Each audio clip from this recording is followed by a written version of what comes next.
muy buenos días, excelente mañana en la ciudad de La Plata y esperemos que sea una excelente mañana en todos los lugares en los cuales nos encontramos desparramados en este momento. Muy buenos días a todos nuestros estudiantes, muy buenos días a todo el equipo docente. El mejor modo de empezar el día es con un buen día. Mejor así si es muy buenos días. Espero que me escuchen bien, creo que me escuchan todos bien. ¿Es Sí, se así? escucha bien.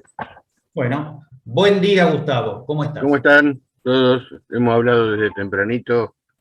Hola a todos. Eh, Adrián, sí, te comentaba recién por chat privado. eh, Hay un mensaje que queríamos transmitir que tiene que ver con esta clase, la clase del viernes pasado, en la primer parte, esto de construir debajo del suelo. Eh, es uno de los puntos donde nosotros vemos reiteradamente fallas en los exámenes, y queríamos que ustedes aprovechen la clase y que ahora somos 90 y tantos, es decir, que hay alrededor de 90 estudiantes, que son más o menos la mitad de lo que tenemos en el curso. Nosotros sabemos que las teóricas no son obligatorias, esto lo dice la universidad, pero muchas de las cosas que se dicen acá, después en los exámenes aparecen como reiteradamente y puntualmente no consideradas. En general, lo que nosotros queremos que ustedes vean, y creo que todo el mundo se da cuenta que hay un esfuerzo grande del taller de mostrarles obras de arquitectura que incorporan construcción debajo del suelo, así como culturas tradicionales que han construido por debajo del suelo, aprovechando características particulares de, de su suelo, incluso hasta para escapar, ¿no? Las catacumbas romanas, todo esto ustedes están muy en conocimiento de todo eso. Lo que nosotros queremos que ustedes vean es que en la arquitectura que ustedes van a transitar en su vida profesional, muchas veces van a necesitar ampliar la superficie de construcción, incluyendo esta, esta alternativa de construir bajo el suelo. Y muchas veces aparecen funciones distintas a las que están sobre el suelo. Esto es uno de los temas que planteamos nosotros como desafío académico en los exámenes, es decir, combinar lugares de determinadas luces estructurales en los subsuelos con luces menores en la parte superior o a la inversa. Con lo que construir el pozo sobre el que vamos a trabajar a posteriori es todo un tema. Nosotros sabemos que muchas veces priva la voluntad estética y la voluntad totalizadora en el proyecto de arquitectura, y también sabemos que las más de las veces la línea de suelo es una gruesa raya negra que desafía lo que hay abajo y no está totalmente comprometido el pensamiento arquitectónico también con el proyecto debajo del suelo. Adrián le mostraba el viernes pasado que hay muchas culturas y muchos sitios geográficos que requieren de eso, incluso hasta por aislación, lo mismo que ustedes están viendo ahora con fachadas, con envolventes, etcétera.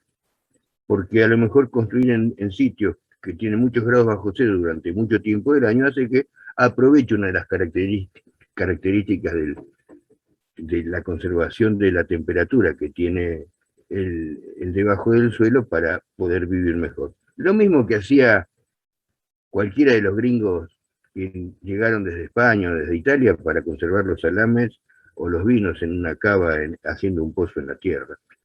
Es decir, que lo que estamos haciendo es una recreación arquitectónica de viejas culturas, de culturas milenarias muchas veces, para que ustedes tengan más libertad de proyecto. Véanlo así, por eso esto hay que estudiarlo, hay que ver el paso a paso. Y también vemos, volviendo y con esto corto, a los exámenes, que muchas veces se nos proponen soluciones de cómo ustedes piensan que va a quedar el corte. También el desafío, y revean el concepto de la materia, procesos constructivos. ¿Cómo es el proceso constructivo que llegó a que ustedes puedan generar ese corte? Esos cortes no se hacen mágicamente y ahí aparecen algunas poquitas cosas de física que hay que conocer para que evitar que tengamos deslizamientos de suelo, etc. Entonces, véanla con esta atención de que nuestro objetivo fundamental es el proyecto constructivo y el proyecto de arquitectura. y que todo esto implica un paseo por técnicas y un paseo por soluciones que requieren sistémicamente del suelo, de la conservación de la energía, de algo de física y sobre todo de una idea proyectual totalizadora. Bueno, con esto no molesto más, Adriana, así que puedes arrancar. No, Gustavo, no es ninguna molestia, me parece muy oportuna la introducción. Es tal la importancia que nosotros le dedicamos a este tema que necesariamente fue dividirlo en dos clases para que no se haga extremadamente extenso. Me parecía importante que tenga un contexto arquitectónico primeramente, para que entiendan también cuál es la importancia de construir por debajo del suelo. Si bien en la primera parte hablamos un poco de la historia de todas estas construcciones y también de la actualidad en relación a los motivos por los cuales nosotros construíamos por debajo del suelo, que eran varios, vamos a ver en la clase de hoy cuáles son las técnicas que nosotros podemos emplear para hacer esta tarea. Muchos de los ejemplos que vamos a ver exceden la complejidad de lo que ustedes están resolviendo, pero uno nunca sabe a qué es lo que se tiene que enfrentar en la arquitectura, cuáles son los desafíos que la arquitectura nos plantea. Pero cada vez que nosotros empezamos un edificio y nos toca construir por debajo del suelo, y cuando ese debajo del suelo, que generalmente ocurre de ese modo, sucede dentro de las ciudades y sucede con vecinos que están pegados, la complejidad empieza a ser un poco mayor. Por eso, y como hacemos todas las veces, volvemos a nuestra inspiración o a nuestro tema, que son los espacios relacionados a la arquitectura. Nuevamente, volvemos a trabajar sobre el subsuelo con la misma imagen que teníamos en la clase anterior, y porque vamos a dar continuidad a la problemática que estábamos desarrollando anteriormente. Entonces, hablamos construir por debajo de la tierra, parte 2, y decíamos que nosotros cuando rompemos ese equilibrio que tiene la naturaleza, lo hacíamos de dos maneras. Una era llenando el vacío y otra era a partir de vaciar el lleno. Todo lo que nosotros tenemos por encima, todas las funciones que nosotros tenemos por encima, necesariamente tenemos que sostenerla, y en algunos casos tenemos que sostener también todas las funciones que se dan por debajo. Esto es lo que empieza a ser complejo. Hablábamos inicialmente o en la clase anterior del equilibrio y de lo que significaba un sistema en estado de equilibrio. Y ese estado de equilibrio, obviamente, cuando nosotros estamos haciendo una excavación, se está rompiendo. Y cuando se rompe ese estado de equilibrio, tenemos que restituirlo. La restitución, posiblemente, seguramente, posteriormente, es el edificio. Pero mientras no está el equilibrio, tenemos que hacer una restitución provisoria, una restitución transitoria, para poder trabajar y para poder estar con seguridad por debajo del nivel del suelo. Habíamos analizado también los distintos motivos que nos llevaban a construir por debajo del suelo, y yo les había pedido que vayan prestando atención en cada uno de estas posibilidades, porque cada una de estas opciones estaba representada en cada uno de los edificios que anteriormente habíamos visto. Habíamos visto distintos edificios, pero podíamos encasillarlos y podíamos clasificarlos dentro de las distintas motivaciones que aparecían en cada uno de ellos.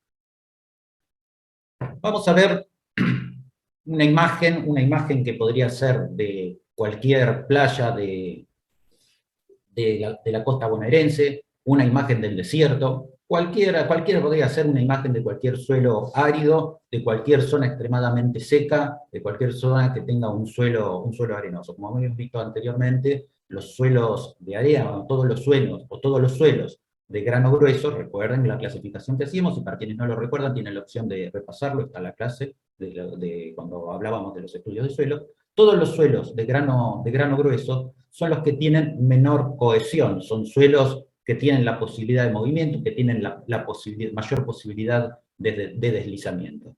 Y esta imagen hace referencia a cuál es el motivo por el que las dunas tienen esta forma. Claro, en principio uno decir, bueno, a las dunas las moldea el viento. Entonces, dimensionemos qué tan poco cohesivos son estos tipos de suelos que en un muy poco tiempo, en un par de meses o en un par de años, las dunas que están en un lugar pueden ir apareciendo en otro.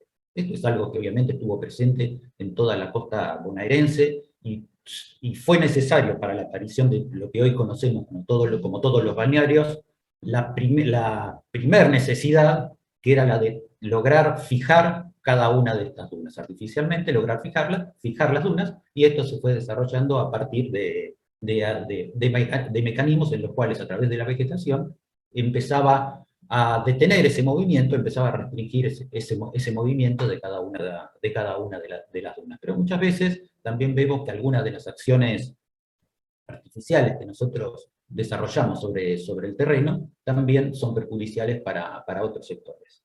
El video que aparece en el ángulo superior derecho no es casual, solamente obviamente es un reloj de arena, un elemento que todos conocemos, pero si prestamos atención a medida que la arena va circulando y vamos dando vuelta a ese reloj de arena, lo que vamos observando es la formación de un cono. El cono ese que se forma cuando pasa la arena está bastante emparentado con la antiforma que tienen las dunas que aparecen en la imagen. Y entonces, ¿a qué se debe eso? ¿Por qué sucede una cosa tan particular? ¿Por qué empieza a aparecer similitudes con algo que está ocurriendo en un medio artificial con algo que ocurre directamente sobre un medio natural? Hagamos la cuenta, o no, más que la cuenta, hagamos la prueba de un ensayo teniendo un vaso con arena seca que lo derramamos sobre una superficie plana y el mismo vaso con agua que lo derramamos sobre una superficie plana.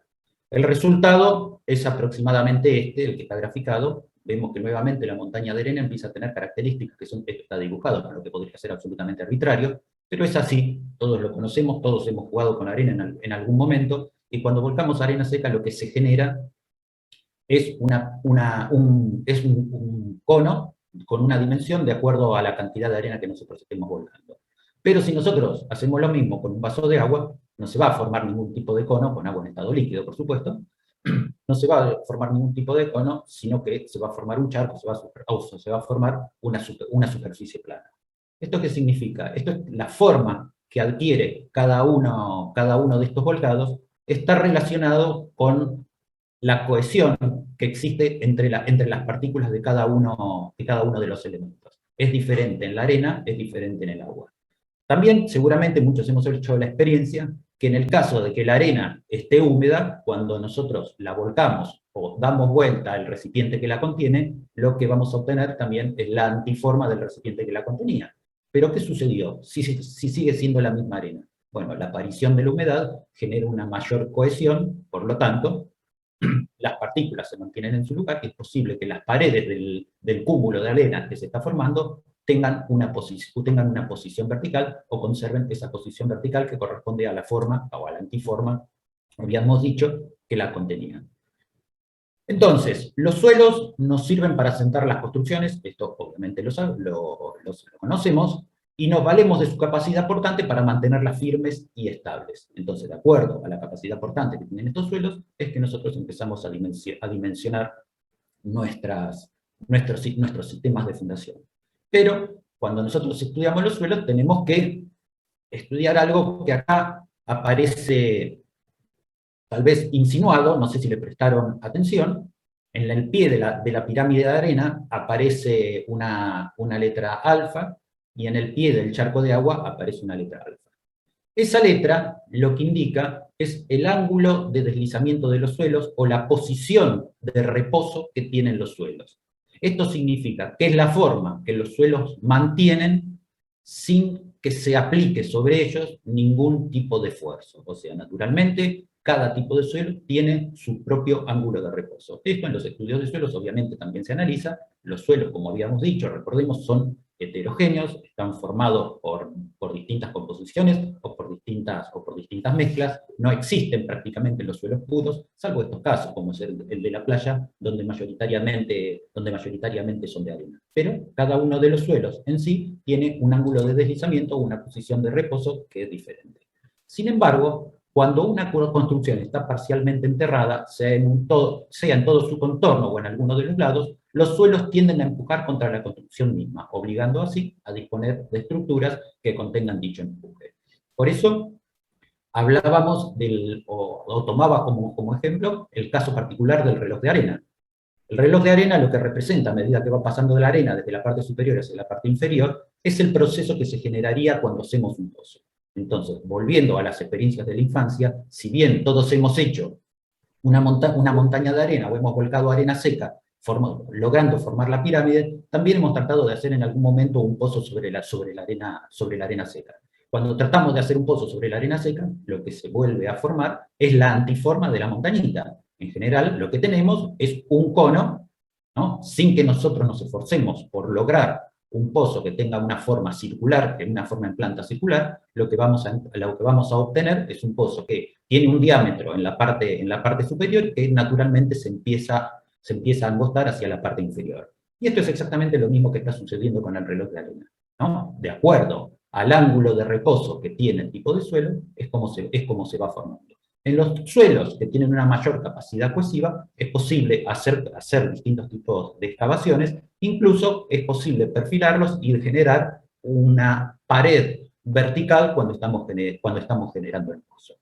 Esto no es algo definitivo y puede ser transitorio, porque ante las cargas en el perímetro del pozo podrían ocurrir colapsos, podrían ocurrir desmoronamientos, y así desarmarse todo el pozo y el suelo empieza a adquirir su nuevo ángulo del reposo.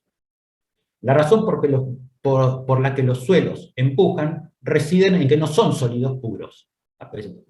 Uno, cuando mira el suelo, es como un sólido, pero a pesar de su apariencia no son sólidos puros, sino que asemejan su comportamiento a los fluidos, ¿no? Compararlo con los fluidos sería un caso extremo, pero empiezan a asimilar algunos de sus comportamientos con el fluido.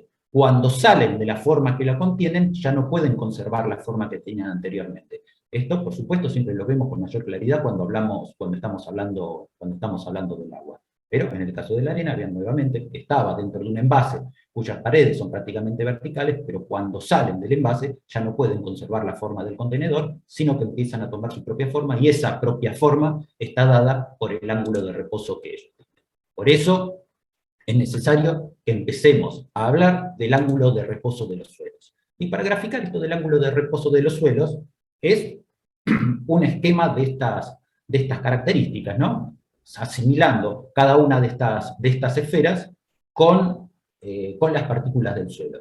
Entonces, en el momento que nosotros vertimos la muestra de suelo sobre un plano horizontal, podemos medir el ángulo de inclinación, y a partir de ahí podemos obtener cuál es el ángulo de reposo de los suelos. Cuanto menor es ese ángulo de reposo, obviamente, mayor es el empuje que ese suelo empieza a hacer sobre las excavaciones, o sobre el espacio donde nosotros hemos generado el desequilibrio. Recuerden que cuando nosotros estamos haciendo un pozo, estamos rompiendo el equilibrio que tenía el suelo, porque la partícula que estaba al lado de la que ahora no está, tenía una fuerza igual y de sentido contrario que permitía que el sistema esté en equilibrio. Entonces somos nosotros los que rompemos el equilibrio de un modo artificial, y también de un modo artificial es necesario que lo recompongamos.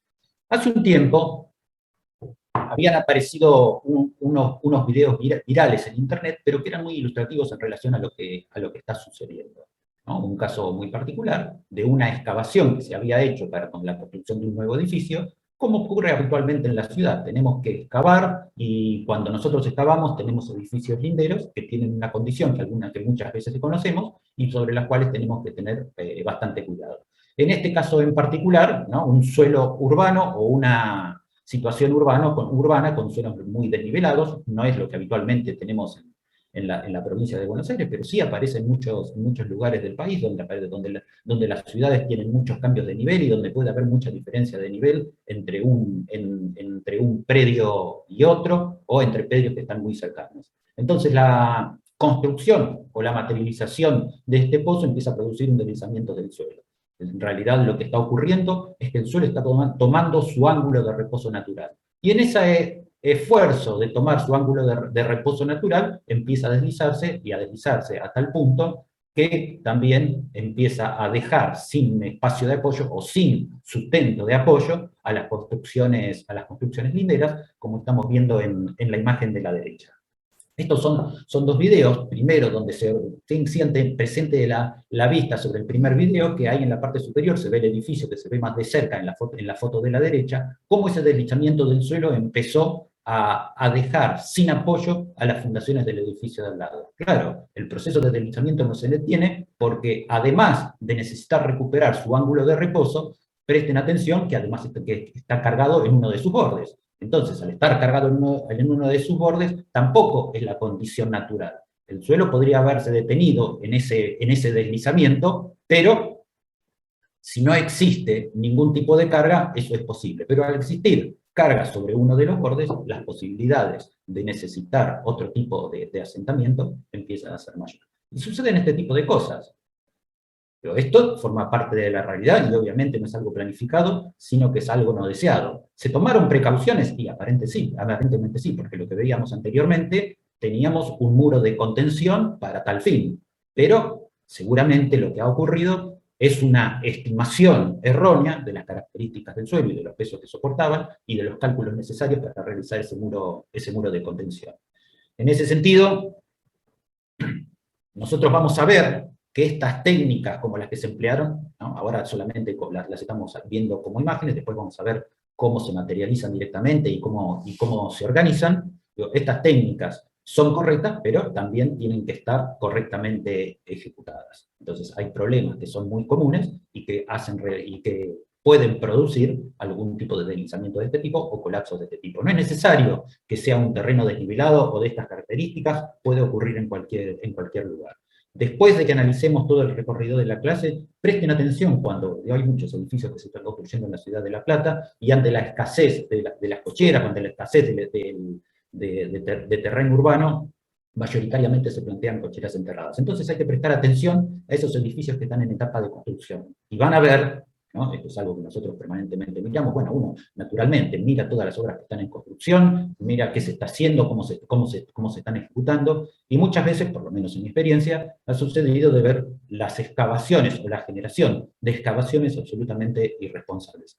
En muchísimos casos, no, afortunadamente no hay inconvenientes, lo que no significa que estén correctamente ejecutadas. O sea, es un riesgo enorme que en algunos casos se corre y que constituye, que forma parte de la responsabilidad del profesional interviniente en la obra. O sea, esto sobre cada uno de nosotros puede generar causas penales dependiendo de lo que ocurra en el proceso de la excavación. Las excavaciones no son solamente delicadas porque producen derrumbes, sino que la mayor cantidad de accidentes, o muchas de las noticias que nos acompañan permanentemente, están relacionadas con derrumbes y con muertes dentro de las obras de arquitectura. Entonces, cuando aparecen todas estas noticias en los diarios, nosotros deberíamos sentirnos muy dolidos, porque son colegas nuestros a los que lo que les está sucediendo. No tanto por la persona en sí, porque hay alguien que tomó una decisión, o estuvo mal asesorado, o no tenía el conocimiento, ese día faltó a la clase donde se trataban las excavaciones, o no sé qué es lo que pasó. Pero son errores que se producen dentro de los arquitectos, y cuando los arquitectos se equivocan, en cierto modo nos equivocamos todos, porque también se genera como una cierta desconfianza a nuestra intervención profesional sobre las obras de arquitectura. Pero cuando esto lo hacemos responsablemente, les puedo asegurar que no hay ningún tipo de riesgo y se puede hacer con absoluta tranquilidad, como vamos a ver en algunos de los modelos, en algunos de los ejemplos que veíamos. Adrián, quería hacer una acotación. Por supuesto, Gustavo, dígame. Pequeña. Muchas veces en las pruebas y a veces en los edificios que les ofrecemos, hay que hacer cocheras abajo. La cochera es básicamente un tema que requiere de algún conocimiento técnico, pero básicamente de sentido común. Una cochera es para guardar autos, diría mi asesor Pedro Grullo. Y los autos los manejan personas. Muchas veces lo que vemos es que las cocheras ofrecidas en los edificios y el sistema estructural no guarda relación con los radios de giro de los vehículos. Por lo tanto, esas columnas que sostienen el edificio, que están en la cochera, muchas veces están expuestas a muchas maniobras para poder estacionar un auto. Ya ustedes vieron, no directamente relacionado con la clase de hoy, pero lo que pasó en el edificio de Miami cuando colapsan columnas. La columna está recibiendo una parte de la carga. Cuando yo quito una columna, por ejemplo, por una imprudencia de un conductor, puedo producir daños muy severos al edificio. Por eso, esto que estamos hablando hoy tiene que ver con la mirada sistémica sobre el edificio. Una parte es esta cuestión. Yo también le quería pedir, vieron que hace 2 o 3 placas atrás Adrián le puso un grafiquito en color verde y color morado o violeta, que hablaba de empuje activo y empuje pasivo. véanlo porque muchas veces el concepto de tronera tiene que ver con el ángulo ese y el empuje pasivo que la tronera va a soportar. Lo vamos a ver más en profundidad en los grupos, pero también presten la atención y a los compañeros que no están ahora viendo la clase recomienden de que la vean. Perdón, seguí, Adrián. Bueno, muchas gracias por la acotación, me parece pertinente, como siempre. La SRT es la Superintendencia de Riesgos de Trabajo. Este es un organismo que se encarga de controlar la seguridad en la construcción. Todas las obras de construcción tienen lo que se denomina planes de higiene y seguridad, ¿no? Que debe haber higiene y seguridad, por supuesto, en las obras para que el trabajo sea en las condiciones en que debe realizarse, a pesar de que se está haciendo al aire libre, que muchas veces es difícil de conseguir espacios laborales adecuados, es necesario a través de un plan de seguridad e higiene que lo desarrolla un técnico, un especialista en seguridad e higiene, se cumpla correctamente. Pero vamos a ver, la construcción es un trabajo de riesgo, y querramos o no, es posible que algunas veces nos tengamos que enfrentar en alguna obra a la muerte de un operario. Cuando nosotros miramos lo que ocurre en los edificios o cómo se desarrollan los edificios, inclusive ha habido arquitectos que han tenido accidentes que les ha costado la vida en las obras, ¿no? Nosotros estamos menos en las obras que dentro de la obra que quien está trabajando 8 horas por día. Pero vean que dentro del análisis que hace la Superintendencia de Riesgo de Trabajo, la mayor cantidad de accidentes en las obras, hay accidentes que son mortales y otros que no son mortales o que producen discapacidades parciales o temporáreas, pero que no dejan de ser, que no por ese motivo son menos graves, porque cualquiera de esos accidentes con lesiones parciales podrían haber producido también la muerte. Caídas de personas en la altura es la que tiene el mayor índice de mortalidad dentro de la construcción o de siniestralidad dentro de la construcción, accidentes con vehículos y equipos, ¿no? Vehículos que entran a la obra para traer el hormigón, para llevar restos de materiales, para hacer la limpieza, las distintas máquinas que se utilizan para cortar, para excavar o para perforar lo que sea necesario, y vean que en el tercer lugar aparecen los atrapamientos por derrumbes. Estos, sí, son los que tienen posiblemente el mayor índice de fatalidad, ¿no? Porque cuando se produce algún tipo de desplazamiento, de derrumbe, y hay personas trabajando en el fondo del pozo, la posibilidad del rescate es realmente muy dificultosa. Entonces, esto lo que hace es dimensionar la problemática a la cual nos estamos enfrentando y la responsabilidad, por sobre todas las cosas, a la cual nos estamos enfrentando. Porque todo esto forma parte de la construcción, porque todo esto forma parte de la incumbencia que nos otorga el título de arquitectos. Y cuando un título otorga una incumbencia, es algo que la sociedad supone que nosotros sabemos hacer. Entonces yo no puedo decir, yo no me acuerdo de ese tema específicamente cuando estuve en la facultad. Podés no acordarlo, pero no te exime de las responsabilidades civiles y penales que eso genera. Perdóname, Adrián, hago otra aclaración que tiene ¿Cómo que ver no? con esto que estás contándole a los chicos. Ustedes saben que en el gremio de la construcción la gente se jubila más joven. Y lo hace porque es un trabajo extremadamente sacrificado. Entonces la normativa laboral hace que el operario de la construcción se pueda jubilar más joven. ¿Qué quiero decir? En general la gente que trabaja en obra es gente joven. La gente joven es gente que desde el punto de vista psicológico, ustedes lo van a entender bien porque transitan esa franja etaria, creen que los que se mueren son otros, que se mueren los viejos, que se mueren... Y por eso uno ve que repetidamente hay tantos accidentes de moto, de gente sin casco, porque en realidad parece que la muerte es una cuestión de tercera persona. Cuando yo agrego esta mirada general que tienen los jóvenes, yo también la he tenido de jóvenes, y lo pongo con lo que es el oficio de la construcción, digo, estas son tareas, la de la pala, la de hacer un pozo, poco calificadas. Por lo tanto, no solamente en la construcción trabajan en general gente joven, sino que en esta tarea en particular trabaja gente iniciada recientemente, es decir, que no es experimentada. Por lo tanto, le dan estas tareas.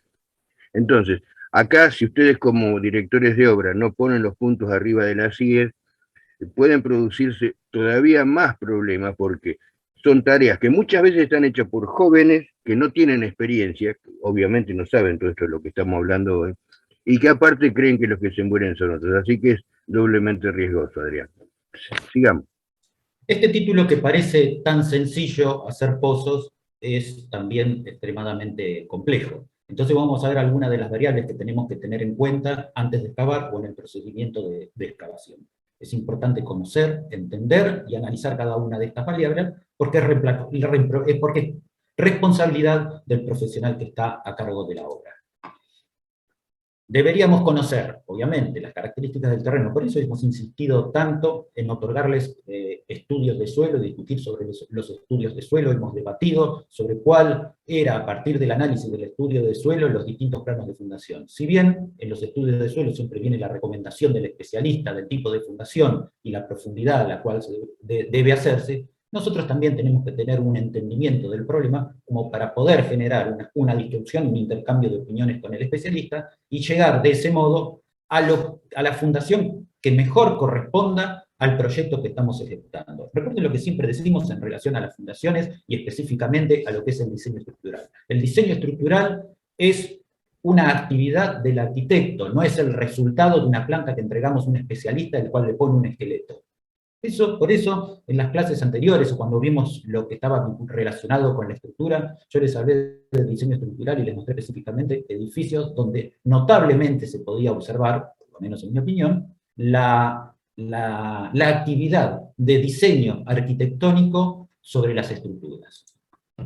Conocer las características del suelo, o sea, no ser las del terreno, que son las que están vinculadas al perímetro o a lo que ocurre en los alrededores, ¿no? Las propiedades morfológicas, cómo son las construcciones que están en los linderos, cuáles son las características constructivas. Esas son cosas que muchas veces no podemos saber y que necesitamos investigar. Si el perímetro es libre, o si el perímetro está construido, o sea que está entre medianeras. Esto es lo que habitualmente nos sucede cuando estamos excavando en la ciudad. Vamos a ver excavaciones en la ciudad donde vamos a apreciar este tipo de cosas, ¿no? Las propiedades mecánicas del suelo, la elasticidad, la cohesividad, esto es fundamental, lo hemos visto recién a través de los ejemplos, a través del video y a través de las montañitas y el reloj de arena. La plasticidad. Y nosotros también, anteriormente, habíamos visto esta diapositiva donde veíamos algunas de las características del comportamiento del suelo cuando están sometidos a las cargas. Entonces, aparecían lo que eran las cuñas de deslizamiento, que es esto que empezamos a ver sobre este sector. Me voy a acercar parcialmente para que lo veamos con un poco más de detalle, ¿no? Cuando aparece una carga, ejerce una presión particular sobre el suelo que está inmediatamente en la parte inferior, pero también produce desplazamientos de suelo hacia los triángulos que están, o hacia las figuras que están denominadas por los números 2 y el número 3. También, ¿no? Sabemos que cada una de las fundaciones lo que genera son bulbos de presiones. Presiones que con la profundidad, obviamente, empiezan a disminuir. Cuanto más profundo, cuanto mayor es la profundidad del suelo, la acción de la carga del edificio sobre el suelo empieza a ser cada vez menor. Pero esto que aparentemente se lee como una ventaja, la deformación que se produce, por lo que habíamos visto anteriormente, por esas cuñas de deslizamiento de suelo, lo que van produciendo es el bulbo de presiones. Y este bulbo de presiones lo que genera son fuerzas horizontales. Entonces, cuando construimos en la ciudad, entre dos edificios o entre dos construcciones, cualquiera sean, lo que estamos sacando es la fuerza opuesta que se equilibra con la componente horizontal que está generada en esto que denominamos el bulbo de presiones de las fundaciones. ¿Por qué se producen los desplazamientos de suelo? Yo hice un pequeño gráfico donde intenté hacer un análisis de las distintas circunstancias por las cuales se producen los estudios de suelo. Por un lado, ¿no? Yo te digo, hay causas naturales, porque muchas veces los desplazamientos del suelo se producen sin ningún tipo de intervención, es un colapso del suelo, a veces posiblemente están relacionadas con un exceso de las lluvias. Creo que esto lo hemos visto muchísimas veces, creo que hace poco, no recuerdo dónde, pero hubo un gran deslizamiento de suelo. Pensé que tenía el video por acá, pero lo tengo separado, lo tenía separado para ponerlo, pero creo que lo omití, ¿no? Entonces, causas naturales que pueden ser exceso de lluvia, o sea, cuestiones que no están vinculadas con la actividad del hombre. El impacto de las actividades humanas, eso lo vimos anteriormente, cuando nosotros estamos construyendo y artificialmente rompemos el equilibrio, o en algunos casos a partir de la combinación de ambas. Pero estos desplazamientos de suelo tienen factores condicionantes. Y por otro lado, tienen factores desencadenantes. Dentro de los factores condicionantes están todos los que se vinculan a intervenciones que no son propiamente humanas, ¿no? La litología, la estructura del suelo, la hidrogeología, el relieve, causas climáticas. Y por otro lado, los desencadenantes, que pueden ser, por un lado, naturales o por otro lado, artificiales. Lluvias, glaciares, deforestación, inundaciones, sobrecarga en el suelo, eso es lo que habíamos visto en el video, ¿no? La sobrecarga sobre el borde del pozo por el desmoronamiento, ¿no? Es una combinación de la sobrecarga y de la excavación. Los terremotos y algún tipo de vibración. Bueno, vibraciones pueden ser producidas de modo natural a través de algún movimiento sísmico, o vibraciones producto de actividades humanas, ¿no? Cualquiera de las dos puede ser desencadenante. Pero los factores condicionantes tienen una variación lenta, ¿no? Es algo que lentamente se empieza a producir sobre los suelos o sobre los desplazamientos de los suelos. Es algo que se desarrolla en modo gradual y muchas veces ni siquiera percibimos los cambios. Pero en el caso de los factores desencadenantes son de variación rápida, o sea, que están vinculados directamente con el colapso. Vamos a ver un pequeño video, presten atención, yo se los voy redactando, esto es un ensayo de laboratorio. Entonces lo que va a ocurrir es que la contención que está sobre el lado derecho se empieza a retirar, ¿no? La arena está coloreada en capas horizontales para que se pueda observar el efecto del deslizamiento del suelo sobre la construcción, ¿no? Para hacerlo más gráfico, sobre la parte superior se colocó una vivienda, una pequeña casita de juguete, ¿no? Pero esto es un suelo muy poco cohesivo, un suelo de grano grueso. Entonces vemos lo que sucedió, cómo se van desplazando y cuál es la deformación que empieza a tener el suelo. Esto es lo que naturalmente ocurre, o sea, cuando nosotros sacamos esa contención, que podría ser el equilibrio artificial que colocamos, es un efecto parecido al que ocurre con las excavaciones. Entonces dijimos que para poder corregir este desequilibrio que nosotros estamos generando, necesitamos implementar estructuras de contención. O sea, cuando rompemos el equilibrio a través de la excavación, lo que tenemos que suplantar son todas esas partículas de suelo que ejercían una fuerza igual y de sentido opuesto a las que están a su lado, y esto tenemos que reemplazarlo a través de lo que denominamos las estructuras de contención. Hay muchísimas estructuras de contención y cada una es aplicable a diferentes situaciones o dependiendo de las características de la obra y también dependiendo de las características del suelo. Algunas, de acuerdo al espacio que disponemos, podrán realizarse con una técnica y otras necesitarán de alguna otra en particular, ¿no? Adrián, hace muy pocos meses en la costa de Mar del Tuyú, ¿te acordás que vimos en las noticias cómo se caía una casa que estaba en la costa y justamente tenía este problema de no tener contención en su basamento y se fue cayendo y pasó que, bueno, se derrumbó toda en la costa de Mar del Tuyú? Bueno, ¿no? Eso es un caso bastante particular porque por las modificaciones que el hombre va haciendo para recuperar algunas playas genera que la marea cambie sobre la costa y empieza a barrer la arena que se acumula en un lugar, es la que se empieza a socavar de otro. Entonces, esa sustracción que va haciendo el mar del suelo deja que las construcciones queden obviamente sin sustento, no pueden estar apoyadas directamente sobre la nada. Gracias, Nelly, por el aporte, me parece también muy oportuno. Las estructuras de contención, entonces dijimos que es una estructura cuyo fin es contener los empujes de la tierra que pueden afectar a una obra. exactamente esto que yo les había dicho anteriormente. Hay distintos tipos de estructuras de fundación, ¿no? Hay algunas que son rígidas, no les voy a leer las diapositivas porque esto después lo pueden hacer ustedes directamente. Hay muros de contención que son flexibles, de todos modos no se preocupen porque para que esto sea bastante más sencillo lo vamos a ir directamente viendo con ejemplos. Vamos a hacer una pequeña clasificación también de las estructuras de contención. Según su función, habíamos dicho que hay algunas que son rígidas, otras que son flexibles. Dentro de la función puede ser de sostenimiento, de revestimiento o de contención.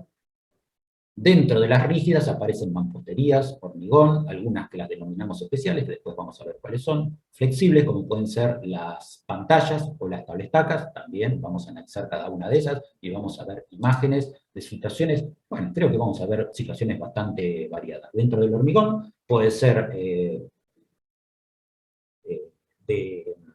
con un hormigón armado o directamente a través de un hormigón que resista por gravedad. También vamos a ir viendo todas estas situaciones.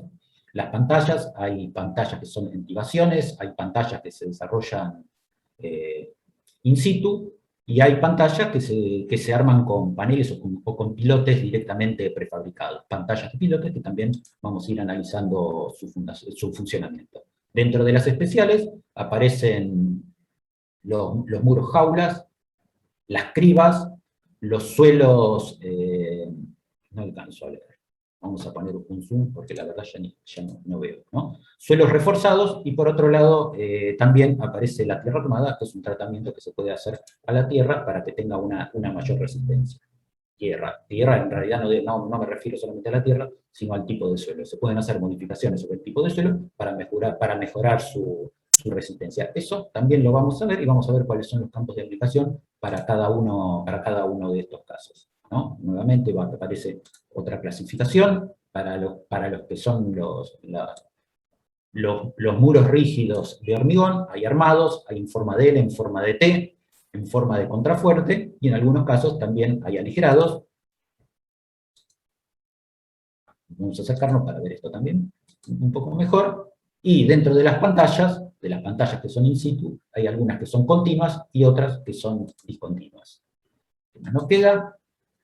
Nos queda esto que está referido a las pantallas continuas, que pueden ser de pilotes tangentes, de pilotes independientes o de pilotes secantes. Dicho así, no es demasiado representativo, pero presten atención porque todos estos títulos después van a aparecer cuando estemos viendo cada uno de los modelos, cada uno de los ejemplos de lo que estamos hablando. Y por último, creo que por último, no recuerdo exactamente, aparecen las pantallas discontinuas, ¿no? Pilotes independientes o directamente micropilotes. Esta es una técnica un poco más actual, un poco más moderna, pero no tan moderna porque ya empieza a ser cada vez más común. Entonces vamos a empezar, ya me faltaban estas otras, perdón, así las vemos todos, la de tierra armada, que pueden ser reforzada con mallas, refuerzos con geotextiles, o refuerzos con tiras metálicas. Todas estas son bastante curiosas, pero para una aplicación diferente. No necesariamente sobre edificios de arquitectura, pero no está de más verlas y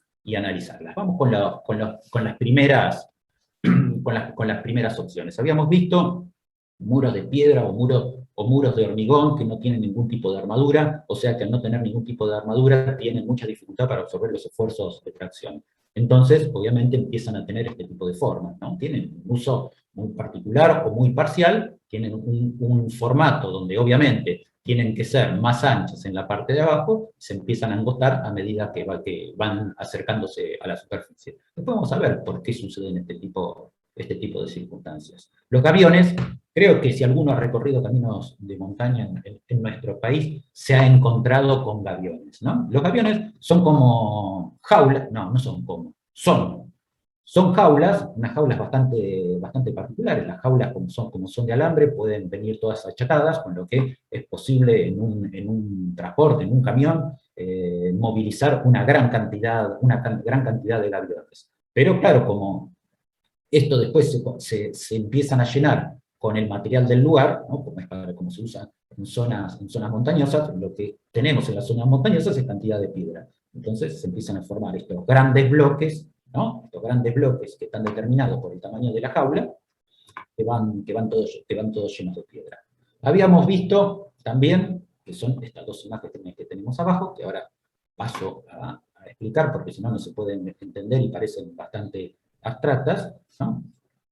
Son refuerzos de mallas o de tiras. Este particularmente es un refuerzo de tiras, ¿no? Acá, sobre el lado izquierdo, aparece el muro de contención, y este muro de contención, ¿cómo puede ser que contenga algo si termina siendo solamente como una parecita? Bueno, tiene todas estas cintas que están ancladas a algún punto en particular. Este es el anclaje, que ahí se ve en la imagen, en el detalle de la imagen, y acá vemos cómo se resuelve en planta, ¿no? Solamente ven que son unos muros prefabricados de hormigón, que tienen una unión macho y hembra, aparece una pieza en particular para definir la esquina, y continúa por este otro lado con lo mismo. Y ven que todas las cintas empiezan a entrecursar, cada una de las placas de hormigón tiene un par de sujeciones de las cuales se arman las cintas, estas se empiezan a abrir y empiezan a tomar puntos de anclaje en el suelo. Entonces, con todo este sistema, lo que permite es, primero, el anclaje de todas estas cintas es esencial. Esto es muy importante y ahora lo vamos a ver.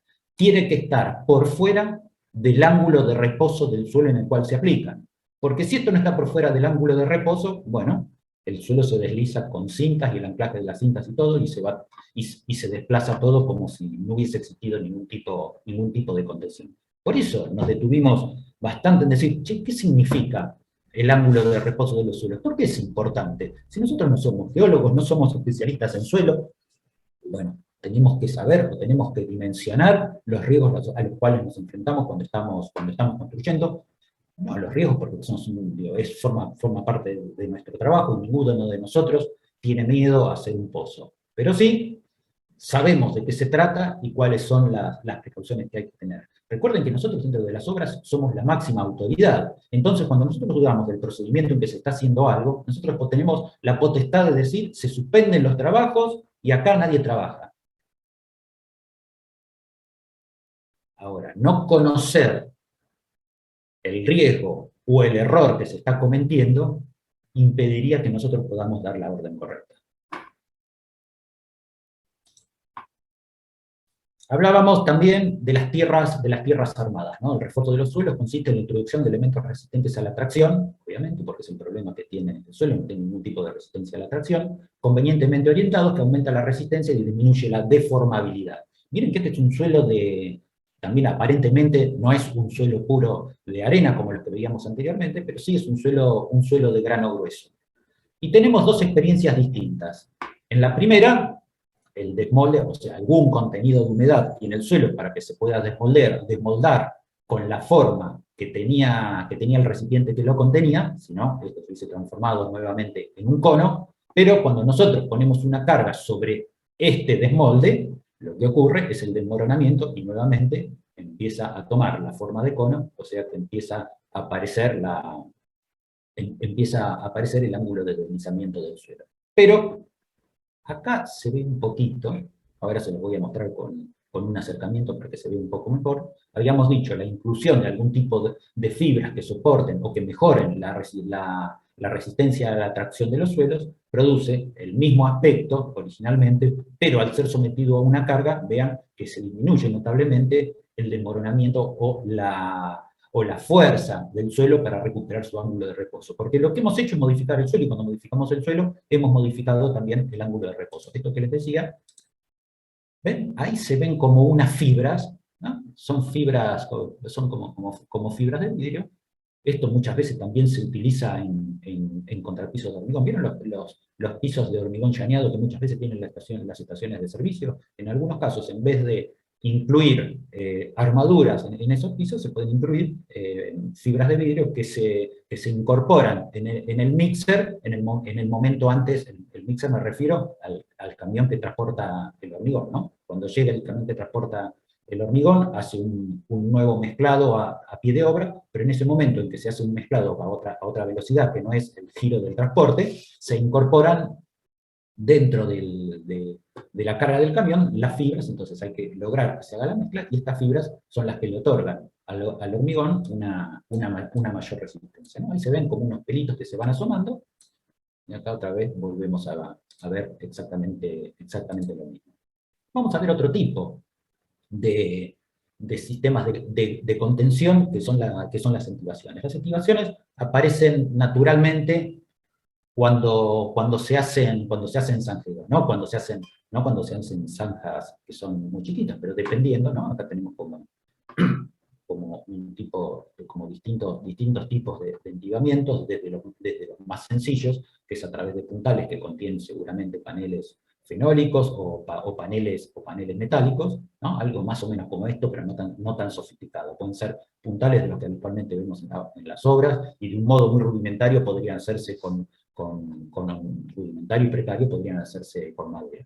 Pero a medida que estas zanjas empiezan a aumentar sus dimensiones y empiezan a aumentar la profundidad, necesitamos tomar otro tipo de precauciones. Es bastante común también el desmoronamiento de zanjas donde quedan atrapados operarios. También, si nosotros miramos cuando se están haciendo, no tanto dentro de la ciudad, porque es menos común verlo, pero a veces en las afueras, cuando se están haciendo tendidos de alguna infraestructura, como puede ser gas de alta presión, algún gasoducto, o alguna red troncal de agua, o específicamente, bueno, en la ciudad de La Plata, luego de las inundaciones, aparecieron un montón de obras hidráulicas, donde la ciudad estaba, en muchos lugares, las calles ocupadas por este tipo de zanja, ¿no? Que en lo que se transformaron eran en todos los entubamientos, o en todos los refuerzos de los desagües pluviales de la ciudad. Cuando estamos hablando de obras de arquitectura, es poco común ver esto, porque es una contención muy sofisticada, pero vean que lo que estamos haciendo con este tipo de dispositivos, con estas vigas reticuladas, es restablecer, ¿no?, la condición natural que tiene el suelo de recuperar su forma natural, o de generar el deslizamiento producto de su ángulo de reposo, ¿no? Un ángulo de reposo en el cual el suelo ya no está haciendo ningún tipo de esfuerzo. Entonces, para poder trabajar con tranquilidad, para que haya una máquina, para que se pueda seguir excavando, es necesario empezar a generar un perímetro donde todo esto se empieza a contener. Y recién hablábamos de las intibaciones, ¿no?, que correspondían muchas veces a obras de infraestructura urbana, como vemos en este caso, ¿no?, en las afueras de alguna ciudad que no sabemos cuál es, dos grandes caños, dos grandes colectoras, que podría ser para agua o para desagües cloacales seguramente, ¿no?, pero para poder hacer la excavación y para poder trabajar con tranquilidad dentro del trayecto de la zanja es necesario, ¿no?, aparecen todas estas placas y aparecen todos estos puntales, que son los que impedan que el suelo se empiece a deslizar. Vean cuáles son las condiciones en las cuales se trabaja dentro de una zanja.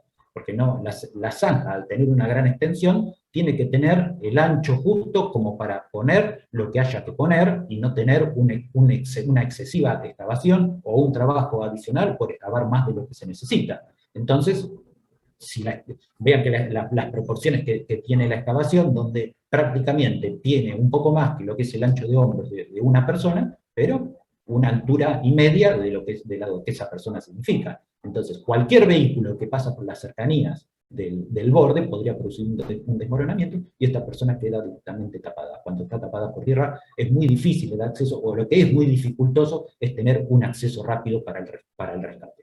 Entonces el grado de siniestralidad, lamentablemente, empieza a ser alto, ¿no? Tablestacas metálicas. En la costa del Río de la Plata, específicamente acá no en la ciudad de La Plata, en la zona de Punta Lara,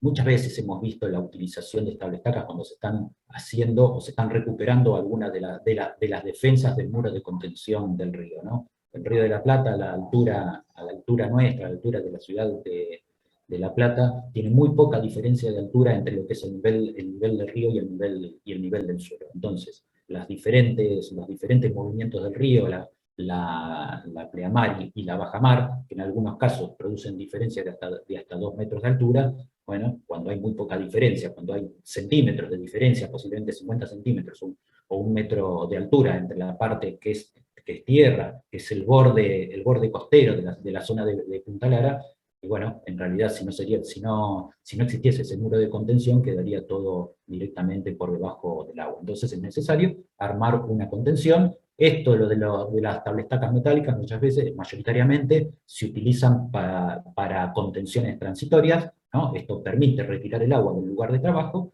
hacer la contención transitoria, y después estas tablestacas se vuelven a retirar, ¿no? Las tablestacas no es ni más ni menos que esto que estamos viendo acá, ¿no? Es un elemento de chapa plegada, que se coloca en su lugar a través de la inca, y están vinculadas entre sí por esto, ¿no? Por dos plieguecitos, o sea, es necesario enhebrar una sobre la otra para poder colocarlas. Esto es suficiente como para generar la estanqueidad. Uno dice, che, pero no pasa el agua por ahí. Sí, sí, pasa el agua.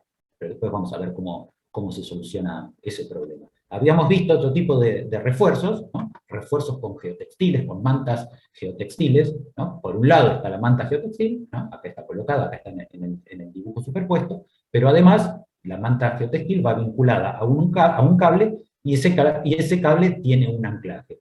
Entonces, lo que estamos otorgando con las capas de geotextil son capas de mayor resistencia, entonces el deslizamiento, la posibilidad de deslizamiento es mucho menor. También hay otros tipos de muros, como estos, los muros de clima, que además de ser muros de contención, también pueden formar parte o también pueden constituirse como elementos decorativos del paisaje. Esto, en general, cuando estamos hablando como el caso de los aviones, que a mí en particular me resulta, cuando veo esas jaulitas llenas de piedra bola, me parecen bastante simpáticas, agradables a la vista, y mucho más interesante ver un gavión con piedra bola que ver un muro de hormigón, ¿no? Parece como que se integra más con la naturaleza contra algo tan artificial que podría ser el hormigón.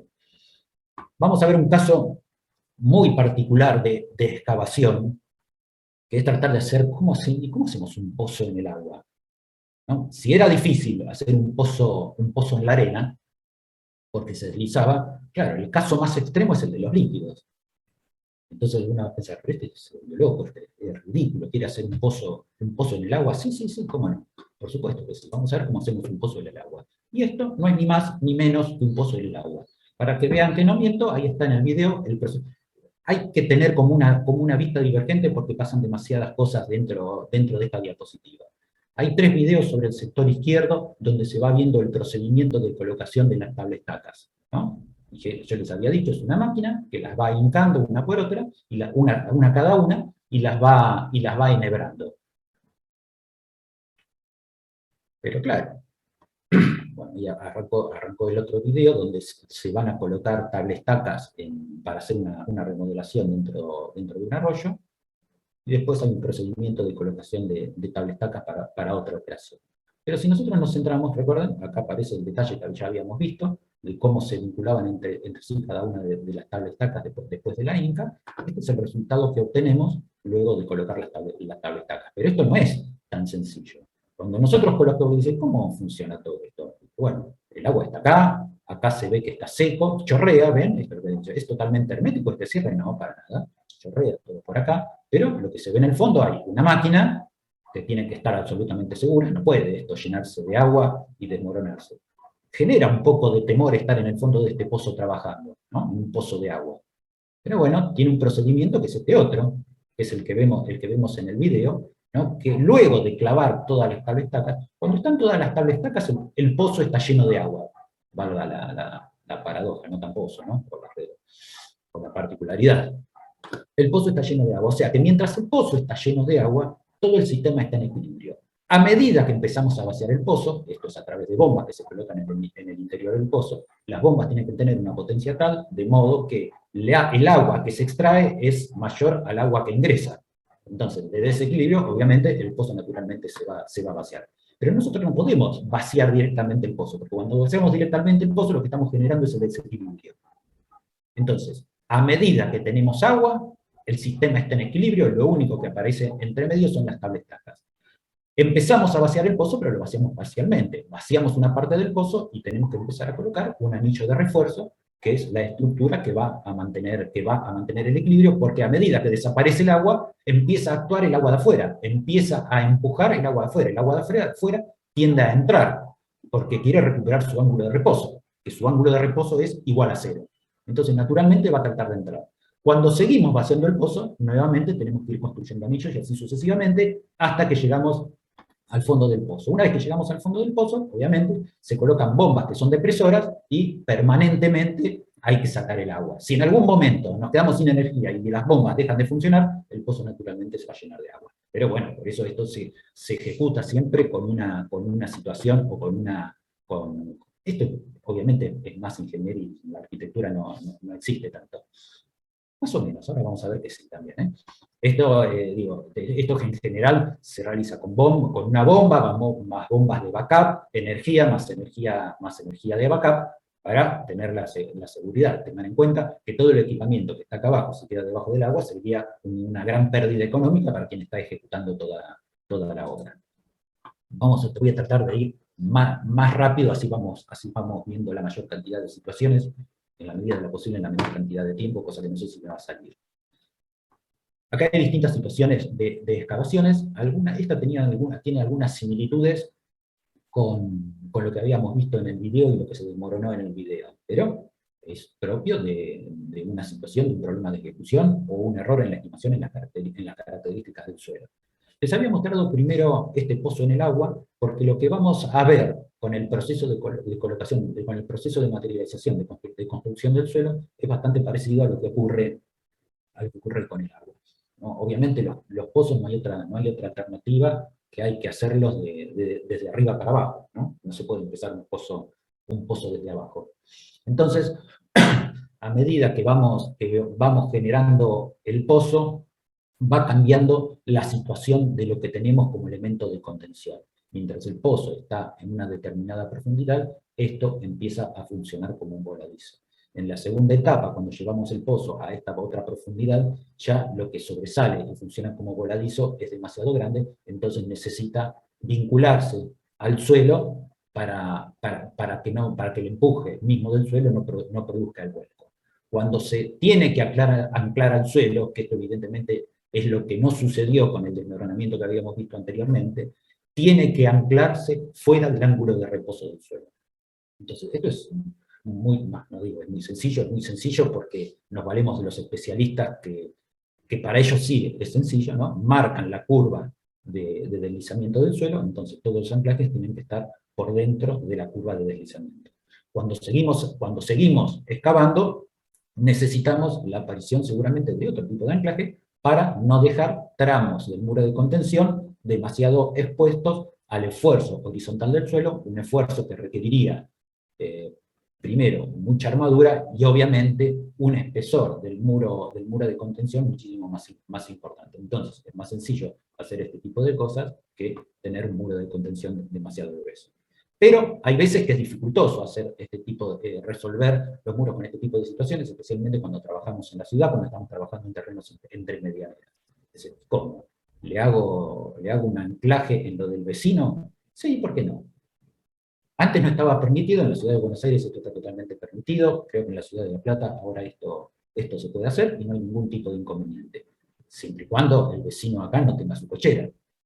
Eso sí sería muy delicado. Entonces, en esos casos hay que buscar situaciones diferentes. Por eso es necesario esto de las precauciones que hablábamos antes y que tenemos que tener cuando estamos haciendo las excavaciones. Necesitamos conocer las características de todos los edificios circundantes. A veces nos topamos con edificios muy viejos de los cuales no tenemos acceso a ningún tipo de documentación, entonces realizamos pequeñas excavaciones y en esas pequeñas excavaciones que hacemos sobre nuestro terreno, que las denominamos calicata, que es una exploración, ni más ni menos que una exploración de suelo, tratamos de verificar cuáles son las condiciones de fundación que tienen los terrenos linderos.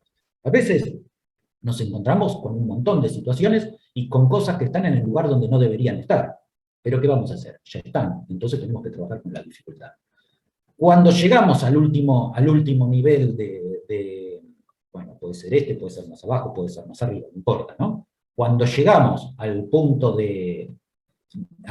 más bajo de nuestra excavación y aparece la estructura del edificio, todos estos no los vamos a sacar, porque no los podemos sacar, porque es una tarea muy dificultosa. Vamos a dejar que se queden ahí en el suelo, pero ya dejan de trabajar. Porque estos anclajes, que eran los que resistían el empuje del suelo, ahora están suplantados por la estructura del edificio, que resiste el empuje del suelo. Acá viene el empuje del suelo y se equilibra con el esfuerzo de la estructura para que nuevamente la situación vuelva a quedar en equilibrio. Cuando hablábamos de todos estos riesgos que habitualmente ocurren en la construcción de un modo tal vez muy gráfico, está representado en un montón de situaciones que pueden suceder, ¿no? Hay que ser muy cuidadoso cuando uno se acerca al borde de un pozo. No solamente porque pueda caerse, sino que hay otra cosa que también es importante, que pueda producir un desmoronamiento que lastima a quien está trabajando abajo, ¿no? Elementos acumulados cerca del borde de los pozos, entonces hay que tener contenciones en un punto de seguridad, ¿no? La acumulación de material que podría desplazarse y deslizarse hacia el pozo, también tener cierto tipo de contenciones, entibamientos que tienen que estar correctamente hechos. No sirve con sostener la parte de arriba, porque los empujes también se producen abajo. Tener cuidado también con los pesos, esto es algo muy común que ocurre en la construcción. Siempre, ¿no? Tenemos vehículos pesados, que son los que traen materiales, que traen el hormigón, o que traen cualquier otro tipo de cosa, y que se acercan hasta la obra. Entonces, el ingeniero se acerca como para que la descarga de los materiales sea lo más sencillo posible, pero bueno, podría ocurrir en ese caso que el peso produzca algún tipo de deslizamiento, algunas recomendaciones de seguridad para moverse, no hay que ir trepando a lo loco, pisando los mustares, no porque puedan salirse, sino porque es un modo inseguro de movilizarse dentro de la obra, entonces hay que hacerlo correctamente con una escalera. Pantallas de pilotes, ¿no? Ya habíamos visto pantallas de pilotes para obras posiblemente sofisticadas. Tiene una cierta, podríamos decir que tiene algún tipo de similitud con lo que habíamos visto con las tablestacas. O sea, tiene una mezcla, porque tiene parte de las tablestacas y tiene también parte de esos anclajes que tienen las pantallas de hormigón hacia el terreno, ¿no? Entonces se coloca toda la pantalla, sin hacer ningún tipo de excavación. Primero se coloca toda la pantalla de pilotes. Una vez que está toda la pantalla de pilotes colocada, se empieza a hacer la excavación. Se hace un primer tramo de excavación y se empiezan a colocar los anclajes. ¿Ven? Vamos a acercarnos, por si no se ve correctamente. Ahí están cada uno de los anclajes. Entonces, vamos a suponer que yo excavé hasta este nivel, excavé, supongamos, 1 metro, 1,5 metros, y me empiezo a encontrar con los pilotes que yo había puesto en la tierra sin haber hecho ningún tipo de pozo. Entonces, para que estos pilotes no empiecen a trabajar en ménsula, empiezo a colocar los anclajes. Una vez que aseguré la parte superior del pilote, sigo con la excavación. Nuevamente, otro nivel de seguridad, otra vez anclando los pilotes, y seguimos con el proceso hasta llegar al fondo, y cada tanto es necesario hacer el anclaje de los pilotes, ¿no? Acá vamos viendo el procedimiento. Coloco uno, coloco intermedios, después coloco los que van entre dos, ¿no? Son distintas técnicas para realizarlo. Puede ser poniendo un anclaje en cada uno de los pilotes, o colocando anclajes intermedios y una viga, ¿no? que va a recibir los empujes. Entonces el anclaje está en este pilote, el anclaje está en este pilote, o un pilote por medio, lo que me permite ahorrar en anclajes, y el pilote de al lado está sostenido por esta viga que aparece en este lugar, ¿no? Eso habrá que analizarlo y verlo de acuerdo a cada uno de los casos. Habíamos visto que había distintos tipos de pilotes dentro de la clasificación. Los pilotes pueden estar separados, los pilotes pueden estar colocados como habíamos visto, ¿no? Primero se perforan los verdes y después se perforan los rojos, o directamente se perforan los rojos y en los intersticios se vuelve a llenar o se vuelve a colocar otro tipo de pilote, ¿no? Teníamos estos pilotes separados, pilotes tangentes y pilotes secantes. El aspecto de la excavación es este, cuando uno lo ve, digo, che, es feo, sí, estéticamente es feo, pero esto tampoco tenemos que preocuparnos demasiado porque en ningún momento va a quedar a la vista. Este es un muro de contención, después queda perdido dentro de la obra. Cuando aparece la obra, por delante de esto habrá una mampostería, entonces nadie se enteró que existe todo esto. Pero es lo que permite mantener el equilibrio. Vean cuál es la situación. Vamos a acercarnos un poquito. ¿Cuál es la situación? En este caso, donde tenemos construcciones que están a un ancho de vereda de lo que es el pozo, ¿no? Entonces, con todo esto asegurado, ¿no? Estamos construyendo las fundaciones como si este fuese el plano de fundación un poco más arriba, como si no hubiésemos hecho ningún tipo de pozo, ¿no? Con una situación de obra completamente asegurada. Acá, en este caso, vemos el otro tipo de pilotes que habíamos comentado, pilotes que están directamente separados. Entonces en este caso sí, también corresponde a un suelo que tiene una mayor cohesividad, entonces no es necesario poner un pilote al lado de otro, pero sí es necesario, que tampoco tiene demasiada complejidad, la colocación de una viga metálica para vincular a todos los pilotes y para contener el esfuerzo y para que cada uno de los pilotes no quede sometido a un funcionamiento de tipo ménsula. En muchas ocasiones, cuando nosotros estamos construyendo por debajo del suelo, también ocurre una particularidad, que es la presencia del agua. Entonces el agua necesariamente hay que drenarla sin que logre entrar dentro del edificio. Entonces acá hay una colocación de una membrana geotextil, y lo que ven acá abajo, voy a sacarme para así lo podemos ver mejor, y se los cuento también mejor. Lo que ven acá es lo que denominamos un caño cribado. Un caño cribado es un caño que en la parte superior tiene ranuras. En esas ranuras, ¿no? Cuando hay agua en este nivel, la membrana es lo que protege al muro de contención, y todo el caño cribado es el que se va a encargar de colectar todo el agua, que irá a un recipiente, que puede ser un pozo de bombeo. Eso se lo dejamos al taller de instalaciones, ¿no? Un pozo de bombeo con una bomba. Hay que juntar todo el agua que provenga de la napa, juntarla y sacarla, o deprimir la napa. Eso significa bombearla permanentemente. Esto es algo que muchas veces ocurre en los edificios. El gran problema que genera este tipo de situaciones, que la cantidad de agua que se junta producto de los niveles de subsuelo que están por debajo de las napas, que terminan en muchos casos yendo a los desagües cloacales, y eso es lo que aumenta notablemente. También yo lo dejo solamente como un título, pero vayan y pregunten cuando están en el taller de instalaciones. El problema que genera es un mayor volumen de agua a tratar dentro de las plantas depuradoras. El hecho de que estemos mezclando agua limpia con agua sucia no significa que estamos mejorando el agua sucia, sino que de todos modos esa mezcla de agua tenemos que tratarla.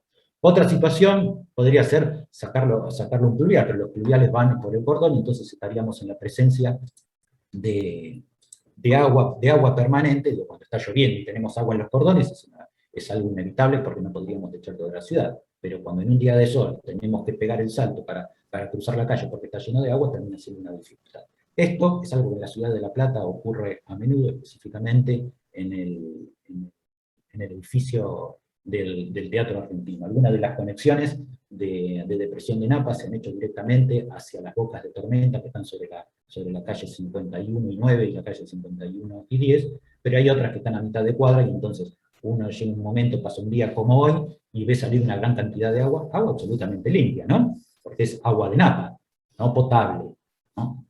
Agua limpia que podría tener un montón de usos en relación a la limpieza y al riego, pero bueno, en estos casos directamente se elimina.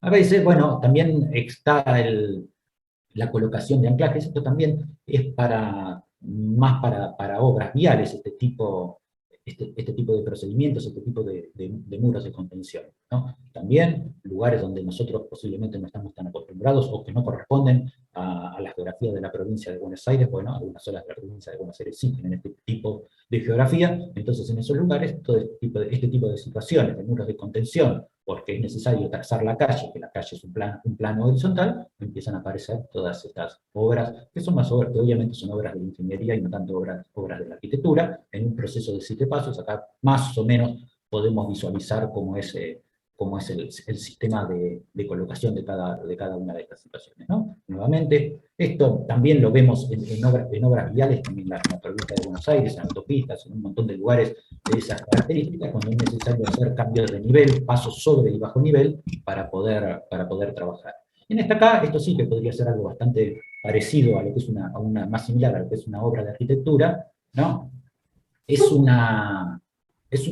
sistema diferente, donde aparecen, ¿no? Donde primeramente se colocan los anclajes. Vinculados con los anclajes hay toda una armadura, y después sobre toda esa armadura, o se puede colocar un encofrado para volcar hormigón, o directamente se puede hacer un hormigón unitado, un hormigón proyectado. El hormigón proyectado se hace a través de un pico que por un lado expulsa hormigón, como con una bomba convencional, una bomba hormigonera convencional, que puede ser de arrastre o pluma, en general de arrastre porque no es necesario, y un compresor de aire comprimido. Entonces al mezclar las dos sale disparado el hormigón y eso se proyecta directamente sobre el muro de contención. Es bastante sencillo, es bastante más sencillo porque no necesita de los encofrados. En general, los ingenieros, los ingenieros porque ellos saben más de cálculo, pero lo utilizan mucho, pero siempre lo consideran con una menor resistencia porque obviamente dentro del unitado siempre queda un poco más de aire que en la colocación del hormigón en moldes, donde lo vibramos para tratar, ¿no? Lo vibramos prudentemente, primero para que no se formen las oquedades y para sacar todo el aire que hay en el interior de la mezcla, ¿no? Cuando el mixer empieza a dar vuelta al camión, lo que está haciendo es mezclando, pero además incorporando aire. Y ese aire, cuando nosotros ponemos el hormigón en la obra, es lo que tenemos que tratar de eliminar. Entonces hablábamos de los pozos que se construyen de arriba para abajo, y esos anclajes que hoy los veíamos de un modo esquemático a través de los gráficos, se pueden materializar de distintas formas. O directamente como anclajes de hormigón, que es una perforación cilíndrica que se hace sobre la pared, donde se coloca una armadura y se llena de hormigón, o directamente a través, como en este caso, de estructuras con hormigón y después con un postezado que aparece el sistema hidráulico, que es el que permite darle tensión al hormigón. Pero esto, con absoluta seguridad, nos permite construir un pozo, ven, cada tanto aparecen las líneas de anclaje para que todo esto no se mueva. Las tablestacas también pueden hacerse en madera, es una tarea muy sencilla, específicamente cuando hay que trabajar como decíamos anteriormente, con suelos de muy poca cohesividad, pueden retirarse después, o sea, podría construirse, podría hacerse la construcción con tranquilidad o sin molestia de ese suelo que se desliza, y después se pueden retirar. Pero no dejan de ser tablestacas en un material diferente al que habíamos visto antes, que eran las que colocábamos en el agua, que eran metálicas. En este caso son tablestacas que están cada tanto separadas y entre medio se van poniendo unas vigas que podrían ser de hormigón o directamente podrían ser de madera y ser totalmente recuperables. También dentro de las pantallas de hormigón habíamos visto las pantallas que eran prefabricadas, muchas había pantallas que eran prefabricadas, y dentro de estos prefabricados hay distintas formas, o tienen forma de L o tienen forma de T. Esta patita que forma la L es lo que obviamente necesitan para que no se vuelquen ante el empuje del suelo, pero al ser prefabricado lo que permite es una buena velocidad en la ejecución, ¿no? Hay todo un muro desarrollado, entonces se pueden ejecutar con bastante velocidad, ¿no? También más aplicada directamente a situaciones de caminos, ¿no? Este es otro tipo de pantallas, ahí en el video vamos viendo cómo es la excavación, ¿no? La pala es eso que se ve ahí en el ángulo superior derecho, es la pala. Es una pala que obviamente es mucho más ancha, mucho más larga que ancha, no sé si lo que corresponde es largo y ancho, pero en definitiva lo que va generando esa pala es un pozo rectangular, ¿no? Claro, es lo que necesitamos para poder hacer este tipo de fundaciones. Es un pozo de formato rectangular que llega hasta una determinada profundidad, en el cual luego se coloca una armadura. Otra vez vamos viendo los pasos, el proceso de la excavación, ¿no? Llega un momento que es la pala que se ve acá, la voy a acercar un poquito. La pala que se ve acá es la misma que veíamos en el video que está acá, ¿no? Ahí está la pala metiéndose en el pozo, con bastante torpeza en la parte inicial, pero tiene muchísimo peso como para ir deslizándose. Está sostenida por cables a través de una grúa. Pero estas grúas son muy prácticas y muy útiles. Lo único que se hace es se van cambiando los extremos, y con el cambio de extremos se pueden hacer diferentes tipos de operaciones. Se coloca la armadura, ¿no? Acá están los dos camioncitos haciendo el volcado del hormigón, se terminó una pantalla, y entonces se puede repetir la misma operación con la siguiente, ¿no? La limitación está dada en el ancho que puede tomar la pala, o sea, en la longitud del pozo rectangular está determinado por las características de la pala. Habrá más anchas, habrá más cortas, pero depende exclusivamente de eso. También habíamos hablado de los micropilotines, perdón, lo dije mal, de los micropilotes. Los micropilotes hay de distinto tipo, ¿no? Vemos los micropilotes preparados, un acercamiento de cómo de cómo es un micropilote. La gran ventaja que tiene el micropilote es que lo que nos permite es hacer perforaciones de menor diámetro. Cuando nosotros tenemos que hacer perforaciones de gran diámetro sobre las paredes de una excavación, es una tarea muy dificultosa por el tipo de maquinaria que se requiere o que se necesita. Entonces, cuanto menor es el diámetro, más fácil es la tarea. Entonces, muchas veces es preferible hacer mayor cantidad de excavaciones de menor diámetro que tener menos de un diámetro más importante.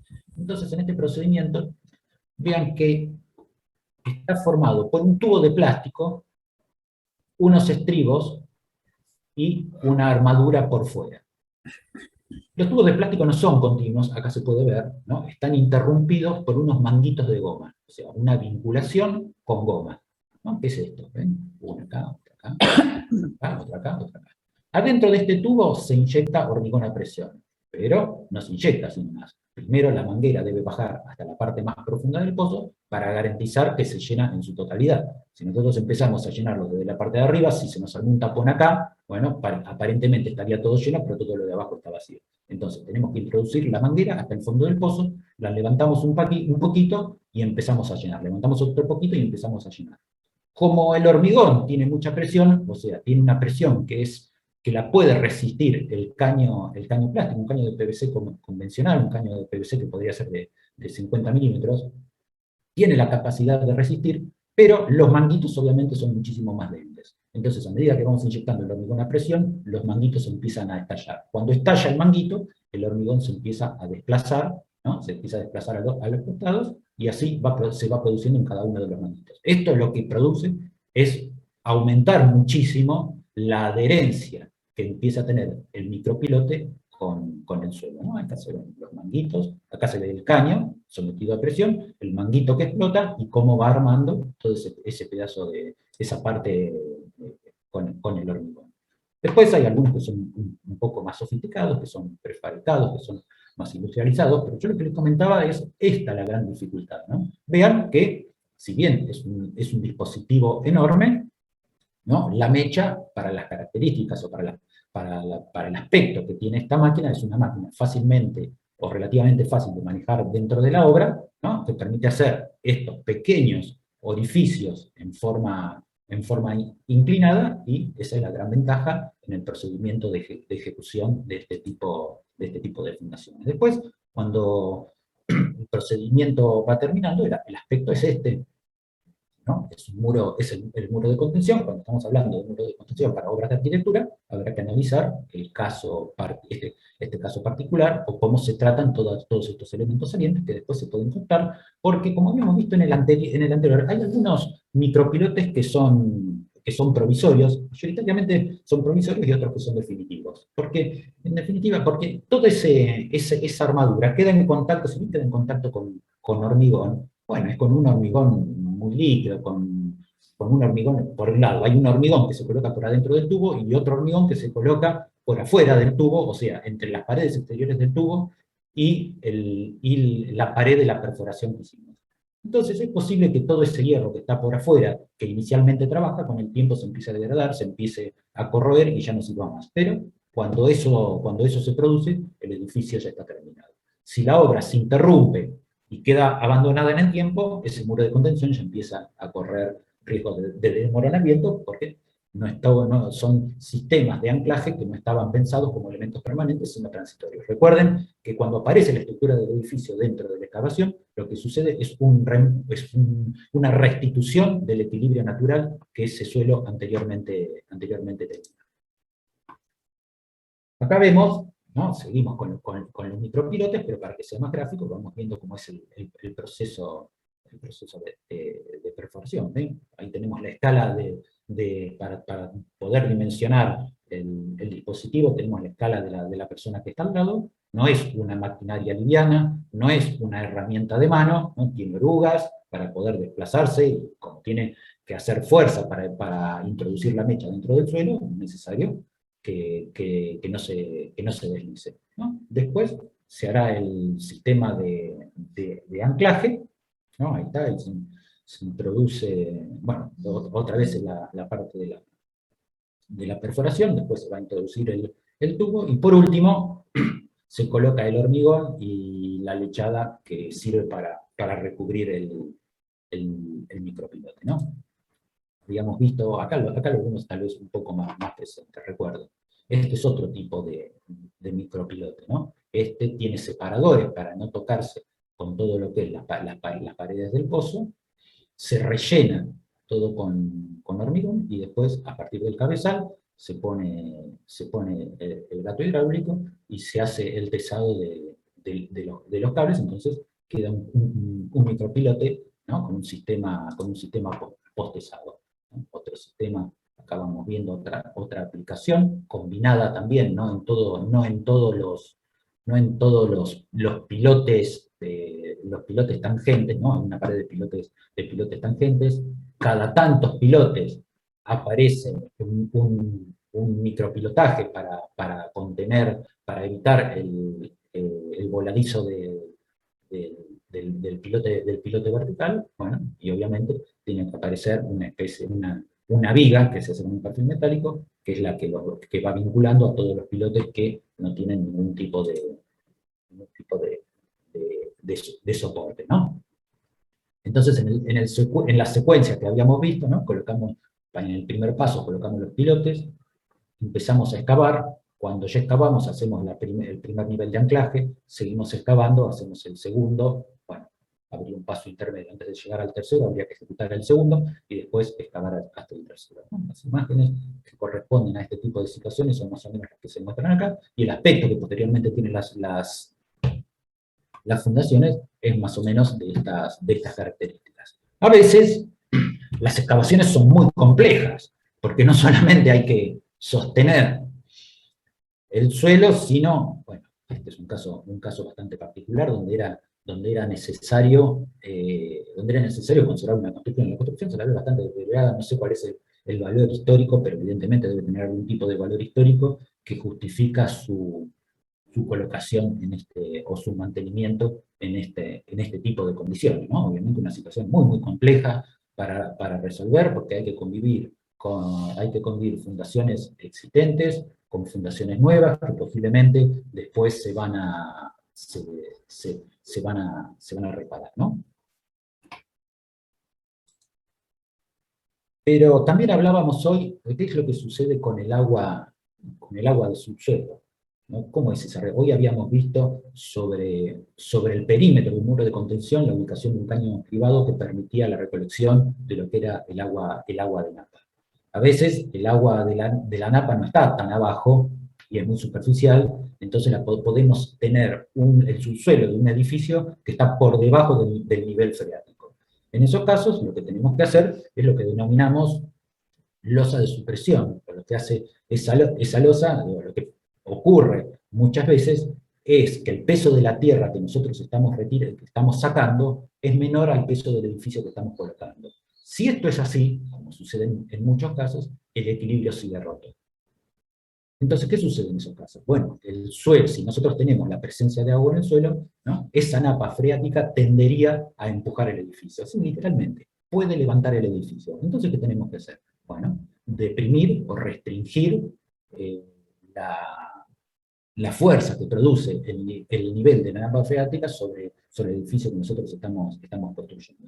Entonces, debajo de la losa de lo que sea el último nivel de fundación, y en coincidencia con el nivel de las bases, o de la fundación que corresponda al edificio, se empieza a colocar un entramado de caños, estos que se llaman espila de pez, estos otros que están en formato de peine, pero todos están formados por lo que habíamos visto antes, estos, que son los que denominamos caños privados, que son caños que están dentro de un lecho de piedras para que no se obturen los agujeros, de una grava, cualquier suelo de grano grueso, y tienen ranuras en la parte superior. El agua filtra hacia esas ranuras, eso se conduce a un pozo donde se junta el agua, y desde el pozo se puede bombear hasta el exterior. Esto es algo que tiene que estar en funcionamiento permanentemente, como funciona permanentemente un tanque de agua. O sea, es la inversa del tanque de agua. Esperamos que se llene y lo vaciamos. Nosotros lo vaciamos cuando requerimos el uso de agua. En este caso, esperamos que se llene y lo vaciamos, entonces no necesitamos tener un sistema de bombas que funcione permanentemente, ¿no? Acá aparece colocado, ¿no? sobre una cama de piedra partida, aparece colocado todo el nivel de, todo el sistema de espina de pez, o la disposición en espina de pez, de todos los conductos de la losa de supresión. En algunos casos, ¿no? Este es otro tipo de anclajes directamente hecho con una mecha. Acá no había tanto problema, porque lo que se estaba perforando era el suelo del propio edificio, una ampliación sobre el edificio, entonces se trabajaba directamente poniendo pilotes, anclando pilotes sobre el edificio mismo. Pero, bueno, en algunos casos el suelo no era lo suficientemente resistente o tenía un alto contenido de humedad y se empezaba a desmoronar, y hubo que, fue necesario la realización de algún tipo de trabajo, del agregado de algún otro material que le permita resistir un poco más. Esto muchas veces es lo que nos encontramos cuando estamos haciendo una excavación. Este es el edificio lindero, y acá vemos el edificio lindero, directamente la fundación del edificio lindero desnudo. Lo que estamos viendo es un metro, 1,10 m, 1,20 m de una fundación, como se hacía anteriormente, con muchos edificios viejos de la ciudad de La Plata y de todas las ciudades del país, ¿no? Una fundación de ladrillos comunes, bueno, y después empieza nuestro subsuelo. En este caso, ven, directamente los anclajes, los pilotes de anclaje van directamente al suelo del vecino. En este caso particular, un vecino que no tenía ningún tipo de subsuelo. Podría ocurrir que después este vecino, que la propiedad del vecino la compra a otra persona y va a demoler y va a hacer su propia excavación. Cuando hace su propia excavación se encuentra con esto, y esto lo tendrá que demoler, porque de todos modos no va a afectar el equilibrio, porque recuerden que el equilibrio lo reconstituyó la estructura que posteriormente apareció, ¿no? Muchas veces también, cuando estamos construyendo, a veces hacemos construcciones provisorias, como son estas vigas, ¿no? Estas vigas de hormigón, parecen vigas definitivas y que van a estar ahí, pero lo único que están haciendo es manteniendo y sosteniendo el ángulo que se forma entre los tabiques de hormigón de la excavación. Acá en esta imagen se alcanza a ver, ¿no? un geotextil donde se va a colocar el caño cribado para deprimir la napa, y acá están ejecutando directamente el pozo que va a tener, que va a recolectar en caso de que la napa suba. En este caso jamás fue necesario deprimir la napa, nunca se registró agua a esta profundidad, pero el nivel de las napas no es constante, puede variar de acuerdo a las temporadas de lluvia. De hecho, en la ciudad de La Plata la altura de las napas ha variado notablemente, porque en otra época el agua que nosotros consumimos provenía de perforaciones subterráneas, de las distintas perforaciones subterráneas que había en la ciudad, y ahora directamente todo proviene desde la planta potabilizadora que toma agua del río. Esto, para mayores precisiones, lo hablan también en el taller de instalaciones. Estoy dando un montón de temas al taller de instalaciones con esto. Pero, entonces, al desaparecer todo ese sistema de bombeo de napa para la provisión de agua domiciliaria, hace que, bueno, que las napas ya no estén más deprimidas, entonces naturalmente empiezan a subir en su altura, ¿no? Un detalle para ver mejor: esto se hizo de un modo más bien casero, porque lo que ven acá es un caño común de PVC, pero después vino uno con una moladora y con un disco y le fue haciendo tajos. Bueno, no sé si era que no conseguía el caño privado, o quisieran economizar, pero no importa, porque el resultado es el mismo. Aparece el geotextil, la zanja con el geotextil, la cama de piedra partida o de cualquier suelo de granulometría gruesa, y el sistema de caños que después va a terminar dentro del pozo de bombeo, ¿no? Esto lo vemos acá, queda bastante presente en la profundidad a la que estábamos, por eso tratar de tener la seguridad de este caso. Hace un par de años, con el taller de procesos, estuvimos en Mar del Plata, y tuvimos la oportunidad de visitar las torres Maral, el Maral Esplanada de César Peri, la única obra, creo que es de César. Sí. Bueno, no sé, sí, posiblemente la única obra de César Peri en Mar del Plata. Está en una ubicación bastante particular, ¿no? Tengan en cuenta que en Mar del Plata es donde termina en el mar todo el sistema de sierras de Tandil, Balcarce, y termina, que se va haciendo más bajo hasta la llegada al mar. Por eso en Mar del Plata nos encontramos con zonas con grandes desniveles, con zonas de acantilados, y este es un complejo de viviendas seguramente para temporada, o alguna la considerará como vivienda permanente, y también tenía excavaciones sobre un suelo también muy particular, formado por seguramente un suelo de mayor resistencia, que permite, sin necesidad de hacer en algunos casos contenciones, tener prácticamente una excavación que está en una posición vertical. Este es otro proceso de excavación que vamos a ver en distintas etapas, desarrollado en la ciudad de La Plata, para que vean cómo se desarrolló este mecanismo, ¿no? Esto es lo que se encontró posterior a la demolición, ¿no? Hacer apuntalamientos para, ¿no? Lo que uno no puede saber cuando está construyendo, cuánto la construcción vecina se apoyaba sobre la propia, ¿no? Esas son cosas que no podemos dilucidar. Entonces los procesos de demolición tienen que ser muy, muy cuidadosos y muy conservadores para no tener ningún tipo de sorpresa. Entonces es necesario también conservar apuntalamientos sobre los terrenos vecinos. A medida que vamos avanzando, también sacar una primera capa de tierra, pero todo lo que está vinculado con el vecino, se deja un camino y un terraplén, que este terraplén está dado, o lo que estaría representando, ¿no? Acá se ve un poco mejor, es el ángulo natural de reposo que tiene un suelo de estas características, ¿no? A medida que se va avanzando, siempre se van dejando algunos taludes y parcialmente se van haciendo perforaciones. ¿Ven? Acá ven algunas de las troneras sueltas que se fueron armando para empezar a armar el sistema de contención que fue pensado para este caso en particular, ¿no? Es un terreno de 20 metros por 40, con lo que también era bastante complejo hacer los muros de contención. No era posible en ese momento hacer pilotes de tracción sobre los terrenos de los linderos, entonces tuvo que solucionarse todo dentro del edificio en sí. Ven que como modo de precaución, algún film en la parte superior, en caso de que se produzca lluvia, que no ocurra el lavaje del suelo y el desmoronamiento natural que podría suceder. Entonces, es muy difícil taparlo todo, pero por lo menos la parte más expuesta que quede tapada, como para empezar a generar un sistema de protección. Entonces, ven que el proceso del pozo, conservando los ángulos de deslizamiento, una vereda perimetral para no tener ningún inconveniente con los vecinos, la primera y la segunda tronera, una tronera que se abre sobre un lateral, otra tronera, o sea, esto, ir abriendo esquemas, acá hay otra también, ¿no? Se abrió una lateral, una en el fondo, otra lateral, y después se van abriendo de modo intermitente. Si bien esto no es una zanja como la conocemos, es muy parecida a una zanja en formato vertical, entonces hay un entibado para, ¿no?, las personas que están trabajando acá, trabajen con cierta seguridad, porque lo que estamos perforando, o lo que estamos excavando, son dos paredes verticales.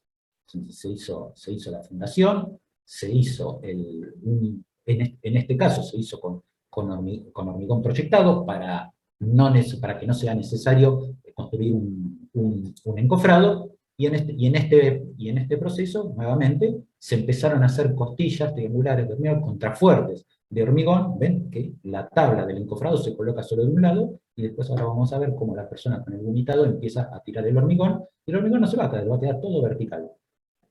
Lo va haciendo de a poco, en capas, pero lo va haciendo todo vertical, y lo único que hay que hacer es pasarle un fratacho para dejarlo alisado. Pero lo único que se necesita es un único encofrado, entonces es bastante más cómodo todo este sistema.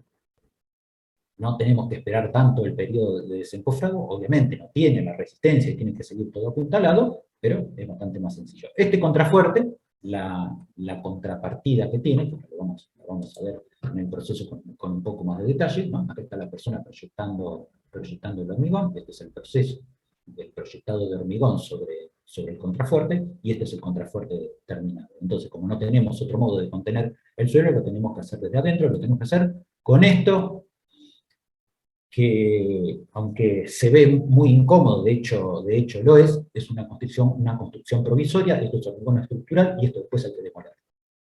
Pero es lo que se necesita para poder hacer una excavación de un modo seguro. Y así es como va quedando, a medida que se va completando. ¿Ven? Acá aparecen todos los contrafuertes, y entre medio de los contrafuertes aparecen los paños, las contenciones de hormigón. El contrafuerte es el que evita el volcamiento, obviamente todo in situ, y aparece el paño de hormigón. A medida que aparezca la estructura, estos contrafuertes será necesario demolerlos porque interfieren en las funciones que después tiene el edificio. Y esto es lo que yo les decía que puede suceder. En algún momento, claro, como había que excavar la totalidad de los 20 por 40, los 800 metros cuadrados, y en uno de los linderos había un edificio, esto es algo bastante particular y que uno no lo ve muchas veces, que es el corte, en realidad, de un pozo romano. ¿Recuerdan cómo eran los pozos romanos? Había una primer parte de relleno que se podía realizar con un hormigón pobre, que podía ser un H8, y después, a una determinada altura, 1,50 m, aparecía el canasto con toda la armadura y con el hormigón estructural. Recuerden que lo que estamos haciendo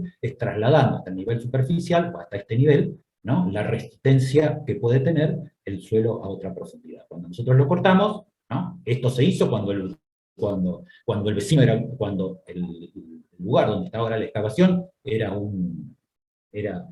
una casa anterior al edificio. Claro, ahora cuando hay que excavar, uno se empieza a encontrar con las fundaciones. Y bueno, y a esta fundación también le estamos rompiendo el equilibrio, porque todo este sistema de fundación también tiene sus curvos de presión. Pero bueno, de algún modo hay que solucionarlo, y este contrafuerte, justamente, después también apuntalado, coincidió con uno de los pozos romanos del edificio. Uno también puede inferir dónde están los pozos romanos, cuando uno mira la medianera sabe que por lo menos en los extremos hay pozos romanos, y seguramente en los intermedios también los habrá. Pero cuando vamos a estos niveles de profundidad, esto no significa que sean muy profundos, porque esto era tres subsuelos, con lo que es una profundidad de 10, 11 metros de profundidad. Pero en este caso, esto es en la ciudad de La Plata, el nivel de la napa freática es bastante superficial. Entonces, estas dos personas están trabajando en la excavación, en la preparación de un contrafuerte igual al que habíamos visto anteriormente, y de un día para el otro, cuando se dejó de bombear la napa, llegamos, y esta misma escalera, o esta escalera que aparece por acá, es la que aparece por acá, y naturalmente esto se llenó de agua limpia, bueno, está mezclada con tierra, ¿no?, de agua limpia, que es agua que proviene directamente de las napas. Entonces, una vez que está hecho toda la excavación, no hay ningún tipo de problema, se empiezan a hacer las fundaciones. Vean que tiene unas fundaciones, digamos, importantes. Pero si hablamos de pozos, vamos a hablar de un gran pozo, ¿no? Esta es una foto que creo que la perdí. Por suerte la tengo acá, pero no la encontré mucho más. Posiblemente el pozo más complejo que se ha hecho en la ciudad de La Plata, que es el pozo que corresponde a la obra del teatro argentino, ¿no? Para ustedes el teatro argentino es algo de toda la vida, que siempre estuvo en ese lugar, pero antes había un viejo teatro que en el año 77 se incendió, y las autoridades de ese momento decidieron hacer un concurso nacional en el cual estaba prevista la demolición total del edificio, un tema bastante controversial en relación a la propuesta actual y a la decisión en sí de la demolición del edificio existente. Pero más allá de todos los comentarios, la necesidad era esta. Recuerdan que en la clase anterior vimos el corte de este edificio. Entonces, todo eso que pasaba por abajo, que yo les dije por arriba, está el espectáculo, y por debajo aparece la fábrica del espectáculo, ¿no? O sea, es como un gran iceberg, ¿no? Hay muchísimo más abajo de lo que aparece arriba. Entonces la excavación comprende la totalidad de la manzana. Entonces empiezan a dimensionar, ¿no? Vamos a sacarnos un poquito, ¿no? A tomar como referencia algún elemento de dimensiones conocidas. Esto es un camión, esto es un autito que está pasando por la calle. Miren las dimensiones que tiene el pozo en relación a los elementos conocidos. A veces uno no toma la real dimensión. Estas son las paraditas de colectivo que están sobre la calle 51, entonces muchas veces uno no dimensiona las características de estos pozos. Y el modo de excavarlo es a través, claro, es necesario generar una rampa para poder sacar la tierra de acá adentro. La tierra de acá adentro se va sacando a través de una máquina que está abajo, de más máquinas que están abajo, y un desfile de camiones que tienen que entrar y salir. Y en un momento, cuando termina la excavación, hay que ir saliendo hacia atrás e ir llevándose la rampa, para que quede la conformación del pozo. Pero mientras se hace el pozo aparecen un montón de riesgos, que son los de que el terreno recupere su posición de reposo natural, que es algo de lo que estamos viendo en este caso. Esto no es que lo recuperó, sino que la excavación contemplaba, ¿no?, estos taludes que respetan el deslizamiento o el ángulo de reposo de un suelo con la característica de este suelo de la ciudad de La Plata. Entonces también hubo que realizar un montón de intervenciones previas para ir generando el pozo. Entonces ven que también hay una colocación de pilotes de tracción, que son los que después van a sostener una pantalla de hormigón, un muro de hormigón, que acá lo vemos ya, ¿no? Ven que no es una tecnología de ahora, sino que es una tecnología muy vieja, a través de la proyección de hormigón, que acelera bastante la operación. Las construcciones de los subterráneos también han sido un gran desafío. En algún momento tenía el desarrollo de la ampliación de la línea H de subtes que va desde, bueno, ahora ya no sé, creo que viene desde 11, o viene cerrando por 11, por la avenida Porredón hasta Libertador, y después de ahí cierra llega hasta Retiro para hacer todas las combinaciones. Bueno, esa es la obra más actual que tenemos de construcción de un subterráneo, y además en ese sistema de construcción, en la construcción de la línea de subterráneo, tenía que convivir el funcionamiento de la ciudad con una excavación. Entonces había que excavar mientras por encima seguía trabajando, seguía desarrollándose la actividad de la ciudad, o sea, debajo, por encima de la excavación, o parcialmente por encima de la excavación, seguía funcionando en tránsito normalmente, ¿no? Obviamente, una situación muy compleja de resolver, ¿no? Para poder hacer estas excavaciones, de acuerdo a las características y a las dimensiones, tenemos distintos tipos de herramientas, ¿no? Que son todas las máquinas que habitualmente colaboran en la construcción. Bueno, ahí más o menos se ve el video, ¿no? Hoy habíamos visto que era posible construir, que era posible, en cierto modo, hacer un pozo dentro del agua. Pero el comportamiento de las partículas, según el estado de la materia, es muy variable, ¿no? Los materiales siempre tienen calor, por eso, ¿no? En los sólidos las partículas tienen una cierta vibración, pero permanecen siempre en su lugar, ¿no? La vibración está dada por la cantidad de calor que tengan. A mayor cantidad de calor, mayor va a ser la vibración que tengan esas partículas. En el caso de los líquidos, las partículas, la relación o el vínculo entre las partículas es muchísimo más laxa, y sería lo que habíamos hablado anteriormente. Cuando salen del recipiente que las contienen, ya no pueden conservar más su forma. Entonces toman una forma horizontal porque tienen un ángulo de deslizamiento que es igual a 0. Pero en el caso extremo se produce en los gases, pero esto sí es muchísimo más difícil. Nunca nadie creo que ha tratado de hacer una fundación en el aire porque no logramos todavía desafiar que no suceda. Madero Walk es un edificio que está obviamente en Puerto Madero, por eso se llama Madero Walk, está en el primer dock. A mí no es un edificio que me interese mucho en particular, no me parece atractivo, pero en este caso lo traigo a colación porque sí me parece bastante curioso su proceso constructivo y su situación particular. Es un edificio para eventos que tiene más o menos este aspecto. Pues se podrán estar de acuerdo o no con el aspecto del edificio, pero no es lo que me interesa, sino que me parece muchísimo más interesante el proceso de construcción. Es un edificio que está, en cierto modo, fundado sobre el agua. Entonces, ¿cómo hicieron? ¿Tuvieron que hacer el dogma? No fue necesario. El agua no la movieron del lugar, pero pudieron poner un edificio. Entonces, lo que se hizo es, en otro lugar, construir una especie de pontón. El pontón es un tipo de embarcación que se utiliza en los ríos para el transporte de cargas, todo de hormigón. Por eso decíamos anteriormente, o yo les decía anteriormente, que muchas veces el peso del volumen de la tierra que retiramos para construir un pozo es más importante que el peso del edificio que colocamos posteriormente. Entonces, con ese edificio no logramos restituir la fuerza de empuje que tienen los suelos para restituir la situación natural. Y esto pasa con esta construcción de hormigón, ¿no? El volumen de hormigón que se utilizó es más liviano que el volumen que ocuparía el agua en ese mismo espacio. Entonces lo que se produce es que este edificio quede flotando. Entonces se construye lo que sería la fundación o el subsuelo del edificio, y después con una balsa se empieza a transportar, ¿no? Acá ya llegó hasta Puerto Madero, ¿no? Ahí está colocada, ahí se está posicionando en su lugar definitivo, y una vez que está colocado en su lugar definitivo, se empieza a construir todo lo que necesariamente tiene que ir por arriba.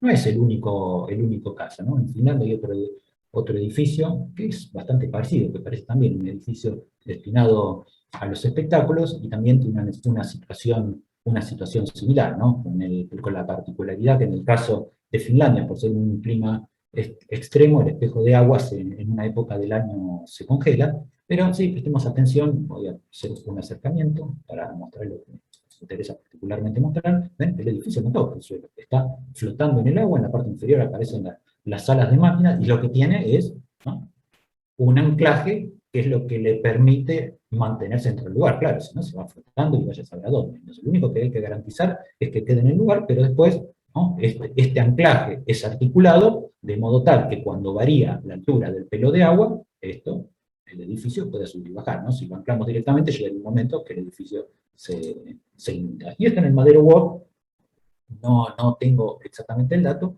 pero pasa algo similar. Esto lo voy a pasar muy rápidamente, porque no quiero ser demasiado extenso, pero es un trabajo que hicimos junto con Consuelo Calvo y con Juan Maresi, sobre un curso de posgrado sobre excavaciones y apuntalamiento, donde se nos planteaba una situación hipotética donde mayoritariamente todos eran problemas. Todos los problemas que uno le pueden aparecer cuando tiene que hacer un pozo, aparecían en esta situación. Una base que, bien, que yo les decía, lo que está en la ciudad, y hay cosas muchas veces que nos toca resolver que no deberían ser así, pero están en ese lugar, ¿no? Los pozos ciegos tienen que estar en un determinado lugar, tus fundaciones tienen que estar dentro de tu terreno, pero muchas veces esas cosas no suceden. Entonces, este ejercicio planteaba todos los problemas juntos. Planteaba el problema de una demolición de una vivienda existente, planteaba el problema de una excavación para cocheras, planteaba el problema del inconveniente de un vecino que pegado a la medianera tenía un pozo absorbente, planteaba el problema del edificio de un vecino que tenía una base que invadía el terreno propio. Entonces, para todas estas cosas hay que empezar a buscar soluciones, son cosas que uno no puede prever, porque cuando mira un terreno no tiene la capacidad de analizar lo que los médicos tienen esa gran ventaja con la resonancia, ¿no? Que sin necesidad de tener que abrir el medio al paciente, antes esto se hacía de ese modo, tienen una visión bastante exacta de los problemas que se pueden encontrar dentro. Nosotros esto no lo podemos hacer, tenemos que hacer exploraciones in situ. Pero nosotros hacemos exploraciones para ver cuáles son los tipos de fundaciones que puede tener un vecino, no generalmente para ver, che, el vecino metió la fundación adentro de nuestro terreno y no se la podemos sacar, porque lo que tiene el vecino es un edificio de 5 a 6 pisos, y no le puedo sacar una fundación. Entonces, tengo que sacar la parte de fundación que me molesta para mi construcción, tengo que completar hoy tengo que suplantar lo que saco con algún otro tipo de solución. Entonces, ven, a veces, estos son casos hipotéticos, que te toquen todas las situaciones juntas, realmente sería muy complejo, o directamente un llamado muy grande a la mala suerte, ¿no? Hay tareas previas, algunas que están vinculadas con lo administrativo, con lo operativo, y con lo técnico, ¿no? Pero el relevamiento de toda la situación, ¿no? Un relevamiento de cuál es la situación de todos los linderos, las verificaciones de las medidas de los terrenos, y distintas perforaciones, ¿no? 5 puntos donde se hacen perforaciones para tratar de entender qué es lo que hay por acá, qué es lo que hay cuando aparece la coincidencia, la silueta en coincidencia del edificio, qué es lo que aparece cuando solamente es el fondo del edificio con una medianera, qué sucede con el lindero del fondo, y qué es lo que está sucediendo con el otro lindero, que aparentemente es una vivienda más vieja, ¿no? Bueno, se van analizando todas las situaciones como para empezar a proceder y no tener inconvenientes y no encontrarse con sorpresa, ¿no? Esto es lo que muchas veces nos ocurre. Vamos a poner un acercamiento.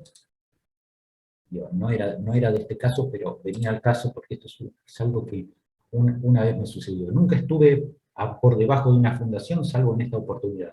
No soy ninguno de estos, pero en algún momento, por curioso, fui y saqué una foto.